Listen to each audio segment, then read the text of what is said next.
সম্মানিত হাজিরিন, দক্ষিণ পেছারগোনা আবাবিল ইসলামী ছাত্র পরিষদের উদ্যোগে একদিন ব্যাপী দ্বিতীয়তম আজকের ঐতিহাসিক তাফসিরুল কোরআন মাহফিলের এ পর্যায়ে কোরআন ও হাদিসের আলোকে গুরুত্বপূর্ণ তাফসির পেশ করবেন আজকের ঐতিহাসিক তাফসিরুল কোরআন মাহফিলের সম্মানিত প্রধান আকর্ষণ হুজুর ঢাকা থেকে আগত আন্তর্জাতিক খ্যাতি সম্পন্ন মুফাসসিরে কোরআন, বর্তমানে সময়ের সেরা জাগানো আলোচক, উদীয়মান তরুণ বক্তা জনাব হযরতে মাওলানা এইসে হাবিবুল্লাহ মিসবাহ সাহেব ঢাকা। জনাব হযরতে মাওলানা এইসে হাবিবুল্লাহ মিসবাহ সাহেব MKIS মাস্টার্স ইসলামী বিশ্ববিদ্যালয় কুষ্টিয়া ও খতিব কাইয়ুম জামে মসজিদে খিলগাঁও ঢাকা।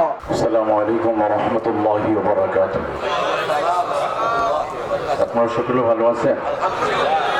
ইন্নাল হামদালিল্লাহিল আকরামিল্লাযী খালাকাল ইনসানা ওয়া কাররামা ওয়া 'আল্লামাহু মিনাল বায়ানি মা লাম ইয়া'লাম فسبحان الذي لا يحصى امتنانه باللسان ولا بالقلم نشهد أن لا إله إلا الله وحده لا شريك له ونشهد أن سيدنا وسندنا وحبيبنا وطبيبنا وطبيب قلوبنا ومولانا محمدا عبده ورسوله الذي أرسله بالحق بشيرا ونذيرا وداعيا إلى الله بإذنه وسراجا منيرا فقد قال الله تعالى في كلامه المجيد وفي فرقانه الحميد সকলে বলি আউযু বিল্লাহি মিনাশ শাইতানির রাজিম বিসমিল্লাহির রাহমানির রাহিম ফামান তাবি'a হুদায়া ফালা খাউফুন عليهم ولا هم يحزنون صدق الله العظيم وقال النبي صلى الله عليه وسلم تركت فيكم أمرين لن تضلوا ما تمسكتم بهما كتاب الله وسنة رسوله صدق الله العظيم رب اشرح لي صدري ويسر لي أمري واحلل عقدة من لساني يفقه قولي سبحانك لا علم لنا إلا ما علمتنا إنك أنت العليم الحكيم اللهم صل عليه اللهم بارك عليه بلغ العلا بكماله كشف الدجى بجماله جربلي حسنت جميع خصاله صلوا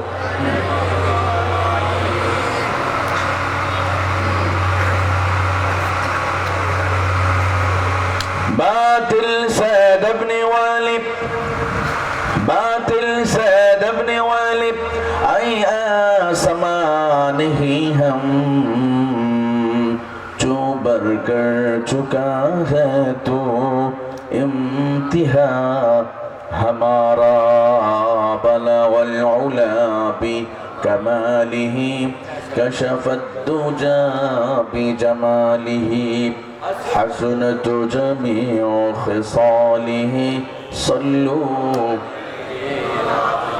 मुस्लिम আমি সংগ্রামী আমি চির রণবীর মুসলিম আমি সংগ্রামী আমি চির রণবীর আল্লাহকে সারা কাউকে মানি না আল্লাহকে সারা কাউকে ভয় পাই না লিল্লাহে তাকবীর লিল্লাহে তকবীর লা ইলাহা জোরে লা ইলাহা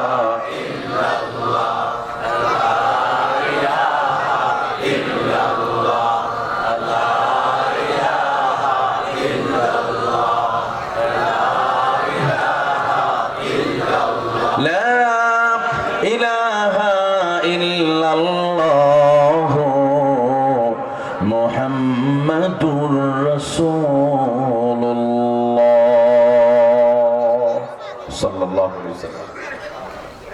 আবাবিল ইসলামী ছাত্র পরিষদের উদ্যোগে আয়োজিত বিশাল মুবারক মুতাবারক তাফসীরুল কুরআন মাহফিলের জনাব মুআজ্জাজ মুহতারাম সম্মানিত সভাপতি, এই এলাকার বিশিষ্ট সমাজপতি জনাব মনিউল হক কোম্পানি, দক্ষিণ পেসারগোনা, খুরুশকুল। আল্লাহ তার গোলামকে কবুল করুন, আমিন। আল্লাহ তাআলা ওনাকে দ্বীনের খেদমত করার তৌফিক দান করুক, আমরা সকলে বলি আমিন। প্রধান অতিথি হিসাবে নাম রয়েছে জনাব আলহাজ শাহজাহান সিদ্দিকী, এই এলাকার মাটি ও মানুষের নেতা, সবার পরিচিত ব্যক্তিত্ব, চেয়ারম্যান 4 নং খুরুশকুল ইউনিয়ন পরিষদ।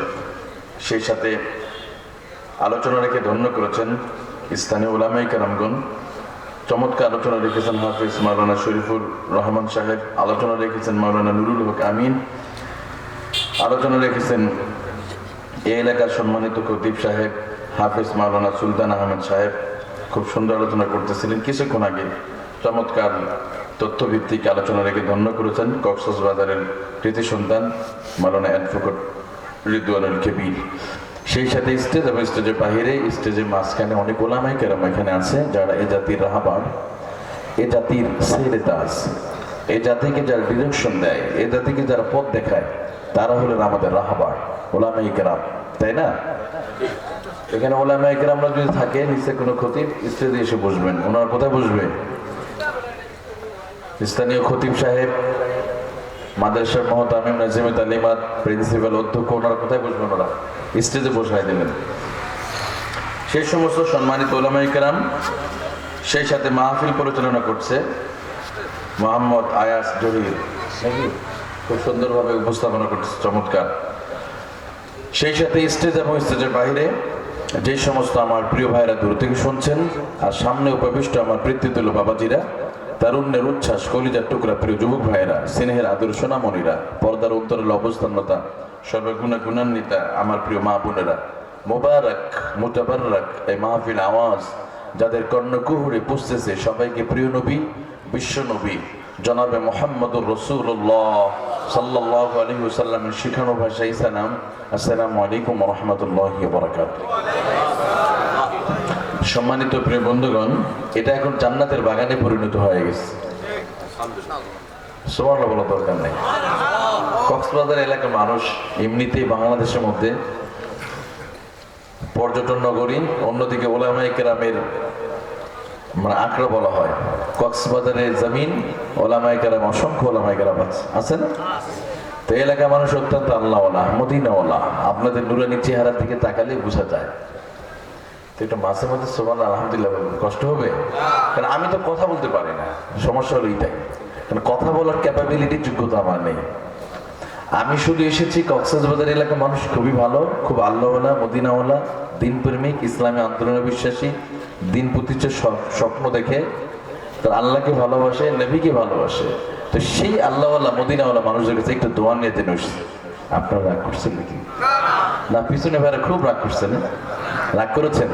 আমি তো মেহমান, আমার বাড়ি উত্তরবঙ্গ, আমি ঢাকাতে থাকি, জয়পুরহাট, সে দিনাজপুর আর এক এলাকায়, সীমান্ত শেষ মাথায়। আপনাদের মানচিত্র দেখেন, এখন আছে বঙ্গোপসাগর এই সাইডে না, আর আমার বাসা ওই প্রান্তে। এবার আল্লাহ যদি ভালোভাবে পৌঁছায়, আজকে এখানে শেষ করে যেতে হবে ভোলাতে, আর একটা দ্বীপ এলাকা প্রোগ্রাম। তো যাই হোক, শুরুতে আমি দোয়া নিচ্ছি আপনাদের কাছে, কারণ আমি কথা বলার যোগ্যতা আমার নেই। শুধু আপনাদের কাছে দোয়া নেই, কিছু কথা বলতে চাই, যদি দোয়া করতে চান। রাজি আছেন তো ইনশাল্লাহ? এই জন্য আসুন না প্রিয় ভাইয়েরা, যেই মহান স্রষ্টা ঠিক এই সময় রাত 10:30, এই একই সময় অনেক মানুষ হাতে স্মার্টফোন অথবা টিভির রিমোট হাতে নিয়ে তারা বিভিন্ন ওয়েবসাইট, পেজে বা চ্যানেল খুঁজতেছে। চ্যানেলে বিভিন্ন গান বাদ্যবাজনা তালাশ করতেছে, ঠিক একই সময় একটা সামটাইম একই সময় আমরা এখানে বসে আল্লাহ আল্লাহ রাসূলকে তালাশ করতেছি। যেটা কর না সুবহানাল্লাহ।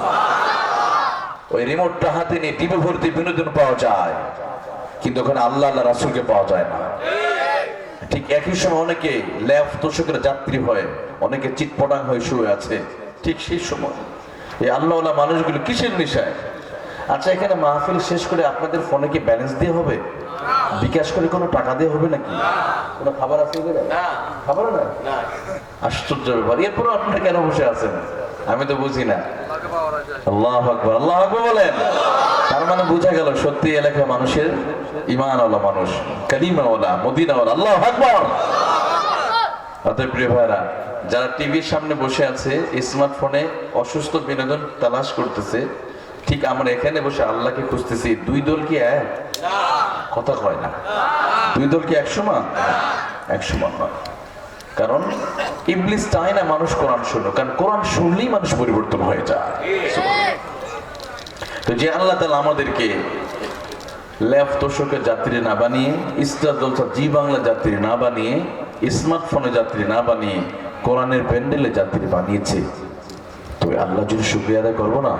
চলুন না হৃদয়ের সবটুকুন ভাব, আবেগ আর অনুভূতি উজাড় করে কণ্ঠে কণ্ঠে মিলিয়ে কালিমাতুশ শুকর আদায় করে বলি, সকলে বলি আলহামদুলিল্লাহ। লাখো করে দরুদ ও সালাত ও সালাম বর্ষিত হোক দু জাহানের সরদার, আখিরাতে ব্যারিস্টার, ইমামুল মুরসালিন, সাইয়্যিদুল মুরসালিন, নবীদের নবী, বিশ্ব সবার সভাপতি, শামসুল হিদায়া, বদরুদ্দোজা, নবী মুহাম্মদুর রাসূলুল্লাহ সাল্লাল্লাহু আলাইহি ওয়াসাল্লামের উপরে নবীর প্রেমে মাতোয়ার হয় দিলটা নরম করে দরুদ পেশ করছি এই কক্সবাজারের জমিন থেকে, শুধু রওজায়ে আতহারে। সকলে বলি সাল্লাল্লাহু আলাইহি ওয়াসাল্লাম। সম্মানিত প্রিয় ভাইরা, আমরা শুকরিয়া আদায় করলাম কার? আর একটু হাসতে বলেন আল্লাহর নাম জোরে না উচ্চারণ করলে তো অনেক গুনাহ হবে, তাই না? গুনাহ হবে? বলেন না। জমিনের মালিক কে? আকাশের মালিক কে? চন্দ্র সূর্য লৌহ কলমের মালিক কে? এই জমিনে গোলামি করবো কার জন্য? নামাজ আদায় করতে হবে কার জন্য? আমাদের সবকিছু হবে আল্লাহর জন্য। ইন্না সালাতি ওয়া নুসুকি ওয়া মাহইয়ায়া ওয়া মামাতি লিল্লাহি রাব্বিল আলামিন।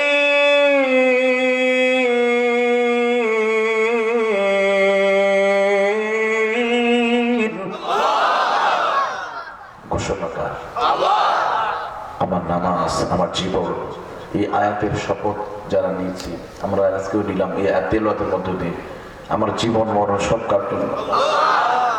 তা আমাদের জীবনের মহামূল্যবান সময় এখানে ব্যয় করতেছি আমরা। আমার প্রিয় ভাইরা, আজকে যারা এই গানের প্যান্ডেলে বসবে, এই মাহফিলের প্যান্ডেলে, তারা আল্লাহ জান্নাতের প্যান্ডেলে বসতে পারবে। আর দুনিয়াতে যারা গানের প্যান্ডেলে বসবে, তারা জান্নাতের প্যান্ডেলে বসতে পারবে?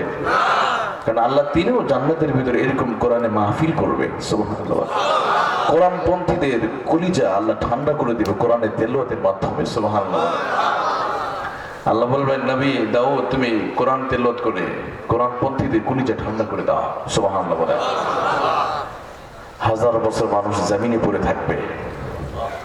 নবীজি, যে নবীর উপর কোরআন নাজিল হয়েছে, উনি যদি তেলাওয়াত করে আরো কত না সুন্দর লাগবে। সুবহানাল্লাহ। উনি তেলাওয়াত করবেন সূরাতুল ইয়াসিন থেকে।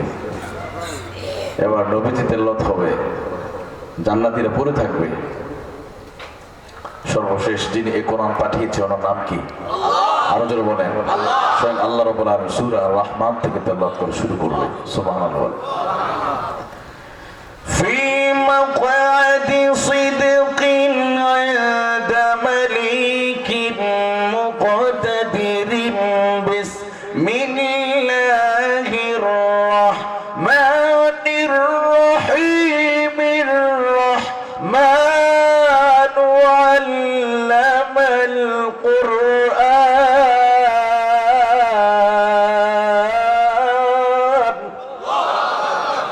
আল্লাহ রাব্বুল আলামিন কোরআন আল কারীম থেকে সূরাতুর রহমান থেকে নিজস্ব কণ্ঠে তেলাওয়াত করা শুরু করে দিবা। হারে জান্নাতীরা জান্নাতের ফলের উপরে কবুতর জবাই করলে যেমন ছটপট ছটপট করতে থাকে, কোরআন পন্থীরা সেদিন স্বয়ং আল্লাহ যখন কোরআন আল কারীমে সূরাতুর রহমান তেলাওয়াত করে শুরু করে দেবে, ওই জান্নাতীরা জান্নাতের ফলের উপরে পাগলের মতো তারা ছটপট করতে থাকবে, কখন জানি কোটি কোটি বছর পার হয়ে যাবে, এক মুহূর্তের জন্য জানতে পারবে না। সুবহানাল্লাহ বলে। আমার বন্ধু, যারা দুনিয়াতে কোরআনের পক্ষে থাকবে, কোরআনের মিশন আর ভীষণের বাস্তবায়নের স্বপ্ন যারা দেখবে, কোরআন পড়বে, শুধু পড়লেই হবে না, শুনলেই হবে না, কোরআন প্রতিষ্ঠাও করার দরকার আছে না? শুধু শুনলাম লাভ আছে? শুনতেও হবে, মানতে হবে, মানাতে হবে। আমার নবীজি তেলাওয়াতও করেছেন, গভীর রজনীতে তেলাওয়াত করতেন, দিনের বেলা কোরআনের দাওয়াত পৌঁছে দিতেন। আজকে যারা গানের প্যান্ডেলে বসে, এই জন্য দেখবেন ইবলিস চায় মানুষ যেন কোরআনের প্যান্ডেলে না আসে, এই জন্য ওরা গান বানিয়ে বলছে কি জানেন, যে তোমরা গানে আসো, গান শুনলে 100% লাভ। একটা গান আছে না, 100% লাভ লাভ লাভ, এরকম। আচ্ছা, আসলে লাভ না লস? বলা উচিত ছিল লস, 100% লস লস লস, কারণ কোরআনে মাহফিলে বসলে 100% লাভ। কথা বল ঠিক কিনা? যতক্ষণ বসবেন ততক্ষণ গুনাহ মাফ করে দেবে কি? অতএব আপনারা খুবই ভাগ্যবান, আল্লাহ আপনাদের কবুল করেছে হাজারো মানুষের মধ্য থেকে যে আপনার কোরআনের আলোচনা শুনতে এসেছেন। আমি সূরাতুল বাকারা থেকে একটা আয়াত তেলাওয়াত করেছি, ইনশাআল্লাহ এই আয়াতকে সামনে রেখে কথা বলবো। সময় চেষ্টা করি ইনশাআল্লাহ খুব অল্প সময়ের ভিতরে। আমরা খুব লম্বা আলোচনা করবো না, যে ফজরের সালাত মিস হয়ে যাবে, তাই না প্রিয় ভাইরা? যতটুকু কথা শুনবো, আমাকে কিছু হিন্টস দেওয়া হয়েছে এই বিষয়গুলোর উপরে, বর্তমান সময়ের প্রেক্ষাপট নিয়ে কিছু কথা বলার জন্য বলা হয়েছে, ইনশাআল্লাহ সেই প্রেক্ষাপটে তেলাওয়াত করেছি। এর আগে আপনাদের আমি একটু জিজ্ঞেস করবো, আমি যে কিতাব থেকে তেলাওয়াত করেছি এই কিতাবটার নাম কি? আরো জোরে বলতে হবে। এই কিতাবে কোনো সন্দেহ আছে না? অনেকগুলো ভুল আছে, তাই না? ও ভুলও নাই? আচ্ছা, এটা কে বলছে? দুনিয়ার কোনো শিল্পী বলছে না কোরআন নিজে বলছে? আল্লাহু আকবার বলেন। আগের বক্তা উনিও আয়াতটা তেলাওয়াত করছে। ذلك الكتاب لا ريب فيه هدى للمتقين.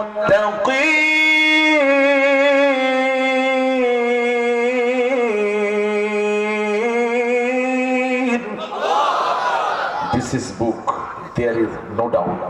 এটা এমন একটি বই, এমন একটি মুকাম্মাল নিজামে হায়াত, কমপ্লিট কোড অফ লাইফ, পূর্ণাঙ্গ জীবন ব্যবস্থা, এর মধ্যে কোনো ভুল নাই। আল্লাহু আকবার। তাহলে আমরা বুঝতে পারলাম এর মধ্যে কোনো ভুল নাই। তাহলে এই কোরআনে কথা বলতে গিয়ে, এই নির্ভুল এই কোরআনে কথা বলতে গিয়ে, কোরআনের মিশন আর ভীষণ বাস্তবায়ন করতে গিয়ে, কোরআনে তাফসীর করতে গিয়ে, কোরআনে কথা বলতে গিয়ে, কোরআন মানতে গিয়ে, মানাতে গিয়ে, এই কোরআনের পথে যারা বাধা হয়ে দাঁড়াবে, কোরআনের পথে যারা কাটা হয়ে দাঁড়াবে, তাদের বিরুদ্ধে যদি কখনো কোনো ব্যানারে যদি কোরআন প্রতিষ্ঠার আন্দোলনে যদি ডাক আসে, আর সেই ডাকে যদি 1 সাগর রক্তের যদি প্রয়োজন হয়, কোরআন প্রতিষ্ঠা সেই আন্দোলনে কারা কারা রক্ত দিতে রাজি আছেন? যারা তারা 2 হাত উঁচু করে আল্লাহকে দেখান।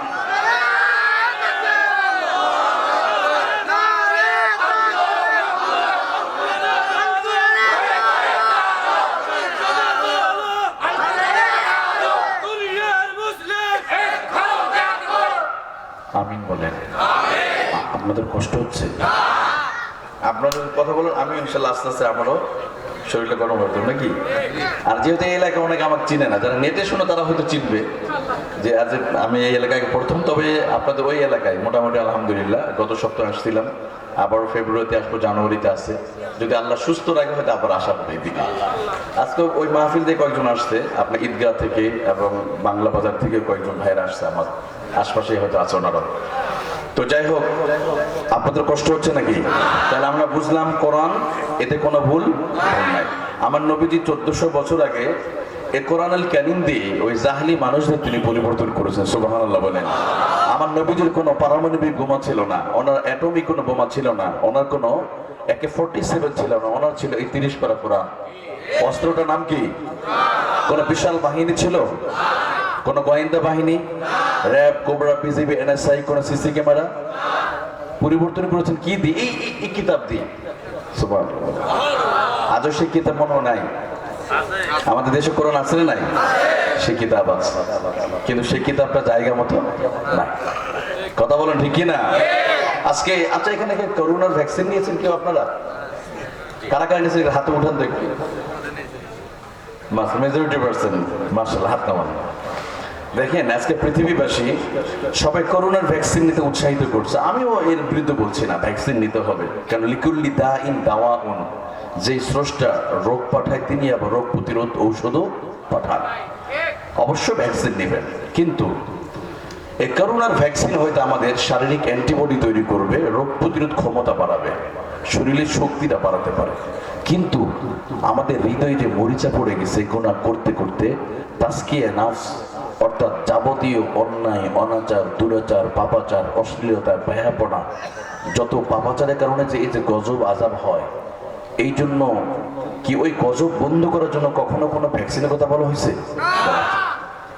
করোনার ভ্যাকসিন দিয়ে শারীরিক উন্নতি হবে, কিন্তু আমি মনে করি কোরআনের এই ভ্যাকসিন দিলে এই সমাজ থেকে, জনপদ থেকে, পৃথিবী থেকে যাবতীয় অশ্লীলতার রাস্তা বন্ধ করে দিবে। সুবহানাল্লাহ বলেন।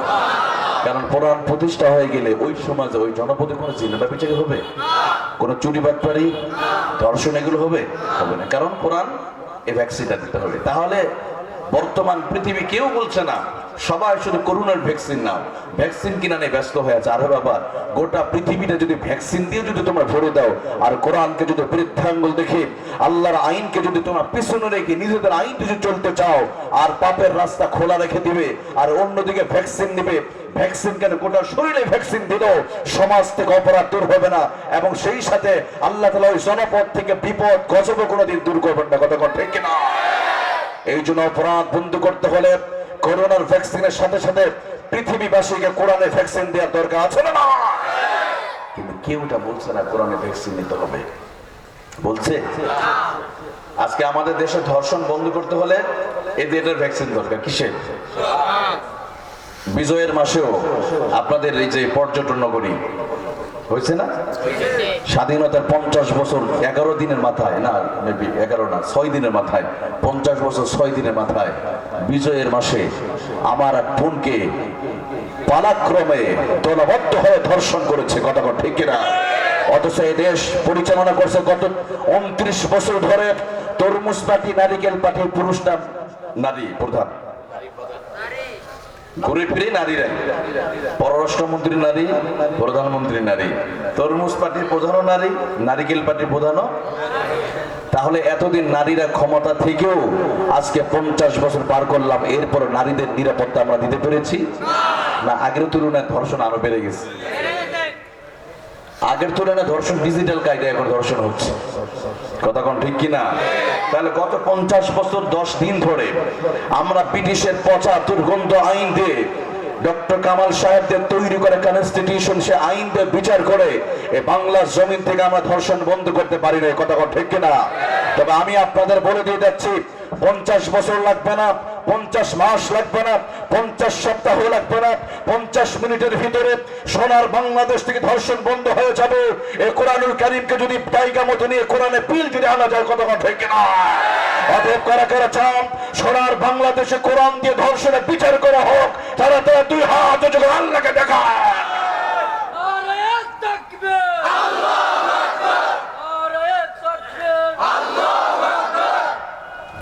আমিন বলেন। আল্লাহ আমাদের স্বপ্ন পূরণ করুন, ইনশাআল্লাহ পূরণ হবে একদিন। পৃথিবীর এমন কোন জনপদ থাকবে না যেখানে কালিমার পতাকা পথ থেকে উড়বে না। আমার নবীজি মিশন শুরু করছে কোথায়? ওই এক মুহাম্মদ রাসূলুল্লাহ থেকে, একজন থেকেই পৃথিবীর 200 কোটি মুসলমান প্রমাণ করছে। সেই জামানায় আবু জেহেল, উতবা, সাইবা নবীজির দ্বীনের দাওয়াত বন্ধ করতে পেরেছে? পারে নাই। এই জন্য কবি ইকবাল বলেন, मुस्लिम है हम वतन है सारा जहां हमारा, चीन है हमारा, पाकिस्तान हमारा, अरब है हमारा, हिंदुस्तान हमारा, सारा जहां हमारा। কবি ইকবাল বলেন, এই কবিতার মাধ্যমে তিনি বোঝাতে চেয়েছেন এক মুহাম্মদুর রাসূলুল্লাহ থেকে तमाम পৃথিবীর 200 কোটি মুসলমান প্রমাণ করে দেয় চীনের সেই জিনজিয়াং প্রদেশে মুসলমান আশ্রা নাই। চীন হাই হামারা মানে বুঝিয়েছেন চীনের মধ্যে কালিমা দাওয়াত পৌঁছে গেছে। আরো ভাই হামারা, हिंदुस्तान हमारा, पाकिस्तान हमारा, सारा जहां हमारा। গোটা পৃথিবীতে এক মুহাম্মদুর রাসূলুল্লাহ সাল্লাল্লাহু আলাইহি ওয়াসাল্লাম থেকে 200 কোটি মুসলমান প্রমাণ করে দিয়েছে ওই জামানার আবু জেহেল, উতবা, সাইবা, মুগীরা আমার রাসূলকে হত্যা করার মধ্য দিয়ে কালিমার আওয়াজ, কোরআনের আওয়াজকে বন্ধ করে দিতে চেয়েছিল, কিন্তু তারা পেরেছে? তারা পারে নাই। সুতরাং আজও তারা কোরআনের আওয়াজকে বন্ধ করে দিয়া কিছু আলেমদেরকে জালিমের বন্দিশালায় আটকে রেখে দিয়ে যদি কোরআনের আওয়াজকে যদি নির্মূল করতে চাও, শুনে রাখো ওই আবু জেহেলের তাদের চেহারার দিকে তাকায় দেখো তাদের কি পরিণতি হয়েছে। কতক্ষণ ঠিক কিনা? তারা পারে নাই, আজও পারবে না। কারণ আল্লাহ তাআলা কোরআন আল কারীমে সুন্দর করে 1400 বছর আগে তিনি বলে দিয়েছেন, ইউরিদুনা লিয়ুতফিউ নূরাল্লাহি বিআফওয়াহিহিম ওয়াল্লাহু মুতিম্মু নূরিহি ওয়ালাউ কারিহাল কাফিরুন। আল্লাহু আকবার। তারা চেয়েছিল কোরআন আল কারীমকে ফু দিয়ে নিভিয়ে দিতে, আমার নবীজিকে হত্যা করার মধ্য দিয়ে মক্কা মদিনার জমিন থেকে কোরআনের আলোকে চিরদিনের জন্য নিভিয়ে দিতে চেয়েছিল। আল্লাহ বলেন, যতই তারা কষ্ট পাক না কেন, যতই ষড়যন্ত্র করুক না কেন, লিইউতফিউ নূরাল্লাহি বিআফওয়াহিহিম ওয়াল্লাহু মুতিম্মু নূরিহি ওয়ালাউ কারিহাল কাফিরুন। আল্লাহু আকবার। আমি কোরআন আল কারীমকে আমার জমিনে আমি প্রতিষ্ঠা করে ছাড়বো, এতে তাদের কলিজায় যত রক্তক্ষরণ হোক না কেন, আমি রব্বুল আলামিন তাদের দ্বারা ইসলামের বিজয় করে নিব। সুবহানাল্লাহ। আমার প্রিয় ভাইয়েরা, ওই জামানার আবু জেহেল, উতবা, সাইবা তারা শেষ হয়ে গেছে। তাদের বাহিনী পৃথিবীর প্রান্তে প্রান্তে আছে না নাই? তাম পৃথিবীতে আমরা যে সময় বসে আছি আলোচনা শুনতেছি, আজকে তাম পৃথিবীর দিকে তাকিয়ে দেখেন আমার বন্ধুরা, তাম পৃথিবীতে ইসলাম প্রতিষ্ঠার জন্য বাধা অমুসলিমরা নয়, ইহুদিরা নয়, কাফেররা নয়, বেঈমানরা নয়, একদল মুনাফিক মুসলমান। কথা বল ঠিক কিনা? আপনি তাকান সৌদি আরবের দিকে, ওই দেশে ইসলাম প্রতিষ্ঠার বাধা হলো ওই দেশের বাদশারা। কতক্ষণ ঠিক কিনা? কিছুদিন আগে সৌদি আরবে তাবলিগ জামাত নিষিদ্ধ করছে। কথা কন না, ওনারা নিজেদের খায় সারা পৃথিবী তাবলিগ করে বেড়ায়, এতে মানুষ নামাজি হয় না? কত ভাইয়েরা নামাজ পড়তে যায়, ওনাদের একসময় গান বাজনা করতো, সরকারি চাকরি করে, কিছু দিন শেখার জন্য হলেও তো ওখানে দিন শিখে, তাই না? অথচ ওখানে ওনার তাবলিগ জামাত নিষিদ্ধ। এর পরের দিনে ওই সালমান, সে আবু জেহেল উত্তরসূরি কুখ্যাত সালমান, পরের দিনে সালমান খানকে ভারত থেকে এনে কনসার্টের মাধ্যমে পবিত্র ভূখণ্ডে যেখানে বিশ্ব নবীর পবিত্র পা মোবারক স্পর্শ হয়েছে, সেই পবিত্র মোবারকে সবাই কনসার্টের ব্যবস্থা করেছে। নাউযুবিল্লাহ। তাহলে একদিকে কোরআনের দাওয়াত বন্ধ করে দিয়ে সেখানে তারা গানের ব্যবস্থা করছে। সেদিন আর বেশি দূরে নয়, কিয়ামত আমাদেরকে হাত ছাড়িয়ে দিয়ে রাখছে। আমার পৃথিবীর প্রিয় ভাইরা, কেন বলছি সৌদি আরব সহ তাম পৃথিবীতে একই অবস্থা, বাংলাদেশ সহ গোটা পৃথিবীর দিকে তাকান। পৃথিবীর জালিমের বন্দিশালাগুলোতে অসংখ্য হক্কানি রব্বানি উলামায়ে কেরাম জালিমের বন্দিশালায় পড়ে আছে। সৌদি আরবের দিকে তাকান, ডক্টর আব্দুর রহমান আল আরেফি, কি তার অপরাধ ছিল? আপনারা ইউটিউবে সার্চ করবেন, দেখবেন ওনার আলোচনা। উনি আরবিতে লেকচার করে, হয়তো যারা আরবি তারা বুঝবে। উনি আরবিতে অথবা ইংলিশে লেকচার করে। শুধু কোরআনের সঠিক কথা বলার জন্য সালমান ওরে জেলখানে আটকে রেখেছে। অনেক খতিবদেরকে মসজিদে বক্তব্য দিচ্ছে, বক্তব্যরত অবস্থায় কলার ধরে ওনাদেরকে জেলখানায় ঢুকাইছে সালমান। কারণ কিয়ামতের আগে বলা হয়েছে, যখন আলেমদেরকে খতিবদেরকে যখন কথা বলতে দেওয়া হবে না, কণ্ঠরোধ করা হবে, মনে করবেন কিয়ামতের দিনই ঘটে। আজকে আছে আমাদের দেশে, হ্যাঁ আমাদের দেশে আলেমদের সম্মান আছে নাকি? যারা পতিতাবৃত্তি করে ওনাদের স্যালুট করা হয়, সম্মান করা হয়। ওনাদের হাতে এই যেটা হ্যান্ডকাপ পরানো হয়, যে আলেমদের ঘরের ভিতরে পকেট চেক করলে তাসবিহ পাওয়া যায়, যে ওলামায়ে কেরামের পকেট চেক করলে তাসবিহ মিসওয়াক পাওয়া যাবে, যে আলেমের ঘর চেক করলে নামাজের মুসাল্লা পাওয়া যায়, যে আলেমের ঘরে চেক করলে কোরআন শরীফ পাওয়া যায়, ওই আলেমদেরকে আজকে জালিমের বন্দিশালায় রাখা হয়েছে, হাতে হ্যান্ডকাপ পরানো হয়। আর নায়িকা পরিবারীদের মতো যারা পতিতাবৃত্তি করে ঘরের মধ্যে মদ পাওয়া যায়, তাদের হাতে আমরা হ্যান্ডক্যাপ পরাতে পারি না। কথা ঠিক কিনা? আল্লাহ বলেন, যে জনপদে, যেই সমাজে, যেই ভূখণ্ডে আলেমদেরকে চোখের পানি যখন পড়বে, তোমরা ওয়েট এন্ড সি, তোমরা অপেক্ষা করে দেখো আল্লাহর আযাব দেখো না শোনা। কয়েকদিন আগে ভূমিকম্প হলো, টের পেয়েছেন আপনারা? টের পাননি তো মনে হয়, আমরা রাজধানীতে টের পেয়েছি। এই ভূমিকম্প একদিন থামবে না ভাই। আজকে হয়তো একটু ঝাঁকুনি দিয়ে যাচ্ছে, একটা দিন এটা থামবে না, এটা চলতেই থাকবে। কি হতো যদি ওই দিনের ভূমিকম্প বেশি না 1 মিনিট পর্যন্ত হয়ে যেত? তাহলে কি হতো? বাংলাদেশ পুরো রাজধানীটা কবরস্থান হয়ে যেত, মানুষ পালাতে পারতো না, পালানোর জায়গাও ছিল না। কিন্তু আল্লাহ একটু ঝাঁকুনি দেয়। আমার কেউ যদি ঘুমিয়ে থাকে, ধরেন কোনো টিচার ওনার স্টুডেন্ট, স্যার আপনার তো ক্লাসে টাইম হয়ে গেছে, একটু হাত দিয়ে ঘুমতে উঠায়, ওঠো না। অর্থাৎ স্কুলের সময় হয়ে গেছে, মা বলে বাবা তুমি স্কুলের সময় ওঠো, হাত দিয়ে কি করে? ঝাঁকুনি দেয়। ঠিক আল্লাহ তাআলা বলে, বান্দা তোরা অনেক অপরাধ করে ফেলেছিস, পৃথিবী ভূখণ্ড আজকে আলেমদের চোখের পানিতে ভিজিয়ে গেছে, মুসলমানের চিৎকার আর রোনাজারিতে পৃথিবীর আকাশ বাতাস ভারী হয়ে গেছে, তোর অপরাধ কিন্তু বেশি হয়ে গেছে। কাম ব্যাক অফ রিটার্ন, তোরা ফিরে আয়। ওয়াসারিউ ইলা মাগফিরা, তোমরা তোমাদের রবের ক্ষমা দিয়ে তোমরা চলে আসো। বলছেন কে? কিন্তু আল্লাহ তাআলা বলেন, এমন একটা দিন আসবে যেদিন মানুষ কেন তওবা করার কোনো সুযোগ পাবে না। এমন একটা সময় আসবে, আইনাল মাফার, পালাবি কোথায়? কোথায় পালাবে? পালানোর সুযোগ থাকবে?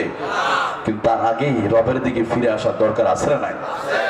আমার প্রিয় ভাইয়েরা, যেই কথা বলছিলাম আমার ওই আয়াতের দিকে প্রবেশ করতেছে আলোচনাগুলো নিয়ে। তাহলে পৃথিবীবাসী আজকে শান্তিতে আছে না অশান্তির মধ্যে? আমরা আমাদের মুক্তিযোদ্ধারা এখানে আছে, ওনাদের জন্য মোনাজাতে আমি দোয়া করব, কারণ মুক্তিযোদ্ধাদের রক্তের বিনিময়ে আল্লাহ তাআলা আমাদের ভূখণ্ড দিয়েছে, তাই না? যত মুক্তিযোদ্ধা জীবিত আছে ওনাদের জন্য দোয়া করি, আল্লাহ যেন ওনাদের হায়াত আল্লাহ বাড়িয়ে দেয়। আমিন বলেন। যারা শহীদ হয়ে গিয়েছে আল্লাহ যেন ওনাদেরকে কবরটা যেন জান্নাতের বাগানে পরিণত করে দেয়। বিজয়ের মাস আমাদের মুক্তিযোদ্ধাদের জন্য আমরা দোয়া করবো। কথা বল ঠিক কিনা? কিন্তু ওনারা যে স্বপ্ন নিয়ে স্বাধীনতার মতো আমাদের একটা দেশ দিয়েছে, যে শান্তির জন্য সাম্য, মৈত্রী, ভালোবাসা, মানুষের মাঝে থাকবে না কোনো বিভেদ, থাকবে না কোনো হিংসা, বিদ্বেষ, মারামারি, এগুলো কি দূর হয়েছে? তবে হ্যাঁ, প্রাণীদের মধ্যে ভালোবাসা আছে, প্রাণীদের ভিতরে কোনো হিংসা নাই, ওদের মধ্যে কোনো ঝগড়া নাই। এই যে কিছুদিন আগে আপনাদের কক্সেস বাজারে মনে আছে কিনা জানি না, 2020 সালে মেবি হতে পারে, একটা নীল তিমি এসে উপরে মারা যায়, এটা জানেন আপনারা? অনেকে দেখছেন তো নাকি? আমরা পত্রিকা দেখেছি। এই নীল তিমি প্রথমে এসে উপরে উঠে মারা যায়, এর কয়েকদিন পরে আর একটা নীল তিমি তার পাশে মারা যায়। এটা প্রাণীবিদরা গবেষণা করেছে, কারণ পৃথিবীর ইতিহাসে আরো অনেক ঘটনা ঘটছে। নীল তিমি এমন একটা প্রাণী, ওদের মাঝে ওদের গোত্র যারা একজনের প্রতি অনেক ভালোবাসা। ওরা ছিল কাপড়, অর্থাৎ ধারণা করতেছে আমি স্ত্রী হতে পারি এরকম। তো তার প্রিয় মানুষটা মারা গিয়েছে, তো ও মারা গিয়েছে, যখন বিপদে পড়ে তখন সে একটা সিগন্যাল দেয়, তখন দূর থেকে তারাও তার নিকটে চলে আসে। একবার 2017 সালে নিউজিল্যান্ডে এক নীল তিমি মৃত্যুর পরে তার পরের দিন 350 নীল তিমি একসাথে আত্মহত্যা করছে। 2017 সালে এই ঘটনাগুলো আগেই ঘটছে। তার মানে বোঝা যায়, তারা বলছে যে নীল তিমি প্রাণীটা এমন, তাদের মধ্যে ভালোবাসা, তাদের মধ্যে সহমর্মিতা, ভালোবাসা, যে মানুষকে হার মেনে ফেলবে। সুবহানাল্লাহ বলে। আজকে নীল তিমি, কেন কথা বললাম এই কথা, আজকে নীল তিমির মতো প্রাণীর মধ্যে ভালোবাসা আছে, কিন্তু মানুষের মধ্যে আছে? কথা হয় না। একজন আরেকজন, উনি ভিন্ন মতের, উনি ভিন্ন দলের, উনি ভিন্ন তরিকার, ভিন্ন মার্কা, বাস ওরে মেরে ফেলো, আছে না? আচ্ছা, এই এলাকার কোন কুকুরের সাথে কোনো ঝগড়া হয়? আপনাদের এই যে এটা কোন গ্রাম? এটা খুরুশকুল, খুরুশকুল পেশারকোনা। এই গ্রাম থেকে আর এক গ্রামের কুকুর এই গ্রামের কুকুরের রাস্তা বন্ধ করে দেয়? দেয় না। অথবা বঙ্গোপসাগরের মাছ অথবা মেঘনা নদীর মাছগুলো কোনোদিন হরতাল ডেকে বলেছে, খবরদার যমুনা নদীর মাছ মেঘনার মধ্যে প্রবেশ করতে পারবে না। ওদের মধ্যে হরতাল, পিকেটিং আছে, মারামারি আছে? সুন্দরবন জানেই যে পাশে সুন্দরবন যেতে পারবেন, সুন্দরবনে দেখবেন কোনোদিন একটা বাঘ আর একটা বাঘকে হত্যা করছে, একটা সিংহ আর একটা সিংহকে হত্যা করছে, একটা বিড়াল আর একটা বিড়ালকে হত্যা করে নাই, একটা ইঁদুর আর একটা ইঁদুরকে হত্যা করে না, একটা কুকুর আর একটা কুকুরকে হত্যা করে না, একটা মুরগি আর একটা মুরগিকে হত্যা করে না, একটা সাপ আর একটা সাপকে হত্যা করে না। অথচ মানুষ নামক শ্রেষ্ঠ প্রাণীটা কিনা আজকে একজন, উনি ভিন্ন মতে রয়েছে, উনি ভিন্ন দলের, উনি ভিন্ন মার্কার, উনি ভিন্ন তরিকার, বাস পরে মেরে ফেলো, উনি আমার পথের কাটা মেরে কেটে টুকরো টুকরো করে বস্তা ভর্তি করে ফেলে। আসলে না, তাহলে প্রাণীদের মধ্যে শান্তি আছে, শান্তি নাই শুধু, অথচ আল্লাহ বলে মানুষকে পাঠানো হয়েছে শান্তির জন্য। আর মানুষকে শান্তিতে যেন থাকতে পারে এই জন্য পাঠানো হয়েছে কি? এই কিতাবটার নাম কি? তার মানে বোঝা গেল মানুষের মাঝে কেন শান্তি নাই, একটাই কারণ, কোরআন আল কারীম যদি আমরা মেনে নিতাম, আমার আল্লাহ রাব্বুল আলামিন আমি যে আয়াত তিলাওয়াত করেছি ওই আয়াতের মধ্যে প্রবেশ করে নিচ্ছি। আল্লাহ এখানে সন্দেহ বলে দিয়েছেন, ফামান তাবিয়া হুদায়া ফালা খাউফুন আলাইহিম ওয়ালা হুম ইয়াহজানুন। আল্লাহু আকবার। ফামান তাবিয়া হুদায়া, কোরআন আল কারীমের আরেকটি নাম হলো হুদা। পৃথিবীবাসী যদি হুদা নামক কোরআনুল কারীমের আইন কানুন যদি মেনে নিত, লা খাউফুন আলাইহিম ওয়ালা হুম ইয়াহজানুন, তাদের কোনো ভয় থাকবে না, কোনো টেনশন থাকবে না। সুবহানাল্লাহ, ভয় থাকবে না। ইবনে কাসির বলেন কিসের ভয় থাকবে না? দোকানগুলো খোলা থাকবে, দোকানে কোনো তালা লাগা থাকবে না, দোকানে কোনো কর্মচারী থাকবে না, নামাজের সময় নামাজিরা মসজিদে চলে যাবে, কোটি কোটি টাকা দামের সম্পদ দোকানগুলো খোলা থাকবে, কেউ চুরি করতে পারবে পারবে না। মেয়েরা পথ হেঁটে চলে যাবে, স্কুল কলেজ ইউনিভার্সিটি যাবে, কেউ ইফটিজিং করার ক্ষমতা। কিন্তু আমাদের দেশে ইফটিজিং আছে না নাই? কত আইন করা হলো, ইফটিজিং বন্ধ হয়েছে? হয় না। অথচ 1400 বছর আগে একটু আপনাদের নিয়ে যাই, আমিরুল মুমিনিন ওমর ইবনে খাত্তাব রাদিয়াল্লাহু আনহুর সময়, ওনার সময় নারীদের নিরাপত্তা কেমন ছিল? আজকে আমরা মাত্র 56,000 বর্গ মাইল খচিত বাংলাদেশের নারীদের নিরাপত্তা দিতে পারলাম না। আর আমার ওমর 40টা দেশে হিসাব করলে প্রেসিডেন্ট ছিল। সুবহানাল্লাহ। অর্ধজাহানের বাদশা, তিনি বললেন সানা থেকে হাজরা মাউত, ইয়েমেন থেকে সৌদি আরব যাবে একজন নারী, যেতে লাগে ওই জামানায় 3 দিন 3 রাত লেগে যেত। কয়দিন? 3 দিন 3 রাত। সানা থেকে হাজরা মাউত যেতে একজন মেয়ের 3 দিন 3 রাত পথেই কেটে যেত। ওমর বলল, একজন মেয়ে সানা থেকে হাজরা মাউত যাবে, 3 দিন 3 রাত রাস্তায় বাধাহীন চিত্তে চলবে, কোন পুরুষ তাকে ধর্ষণ তো দূরের কথা, তার দিকে খারাপ নজরও তাকাতে পারবে না। এবার আসেন 1400 বছর পরে শুধুমাত্র 56,000 বর্গ মাইল খচিত, এমনকি আমার বাংলাদেশটাও, বাংলাদেশের মধ্যে লেখা যায় DES, এটাও চলে গেছে আরেক দেশে, পড়ে গেছে না? বাংলাদেশ লিখতে গিয়ে অর্ধেক চলে গেছে আরেক দেশে। ছোট্ট একটা দেশ, গত 50 বছর ধরে আমরা চেষ্টা করলাম নারীদের নিরাপত্তা দিতে, নারী নাই ক্ষমতা থাকলো, এরপর নারীদের নিরাপত্তা দিতে পারলাম না। কথা বল ঠিক কিনা? তার মানে বোঝা গিয়েছে আমিরুল মুমিনিন তিনি 1400 বছর আগে নারীদের নিরাপত্তা দিতে পেরেছিলেন। উনি পেরেছেন একটি কারণ, সেটা হলো আল্লাহর কোরআন দিয়ে তিনি বিচার করেছেন। কথা বল ঠিক কিনা? আজকেও যদি আমার দেশে যদি ধর্ষণের বিচার করা হয় কোরআন দিয়ে, ধর্ষণ বন্ধ হবে না? থাকবে? থাকবে না। চুরির বিচার করলে থাকবে? দুর্নীতি করার সুযোগ থাকবে? প্রিয় ভাইরা, থাকবে না। সৌদি আরবের কমপ্লিটলি ইসলাম নাই, যতটুকু কোরআনুল কারীমে আইন আছে ততটুকু তাদের মাঝেও শান্তি আছে না নাই? আছে।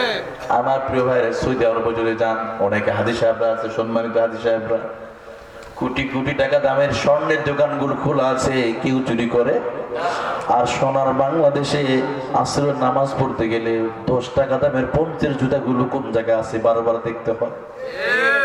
এখানে 10 টাকার দামের জুতার নিরাপত্তা নাই, আর সৌদি আরবে কোটি টাকা দামের সম্পদের নিরাপত্তা দিয়েছেন কে? কারণ কোরআন মানলে কোরআন তার নিরাপত্তা দিয়ে দিবে। সুবহানাল্লাহ। মসজিদে নামাজ পড়তে গিয়েছে, নামাজ পড়তেছে, অনেকে নজর জুতার দিকে, সেজদার দেওয়ার জায়গায় জুতা রাখছে। তাহলে জুতার নিরাপত্তা দিতে পারলাম না, আর আপনি মানুষের নিরাপত্তা দিবেন কিভাবে সম্ভব? কারণ এই কিতাব ছাড়া সম্ভব প্রিয় ভাইরা।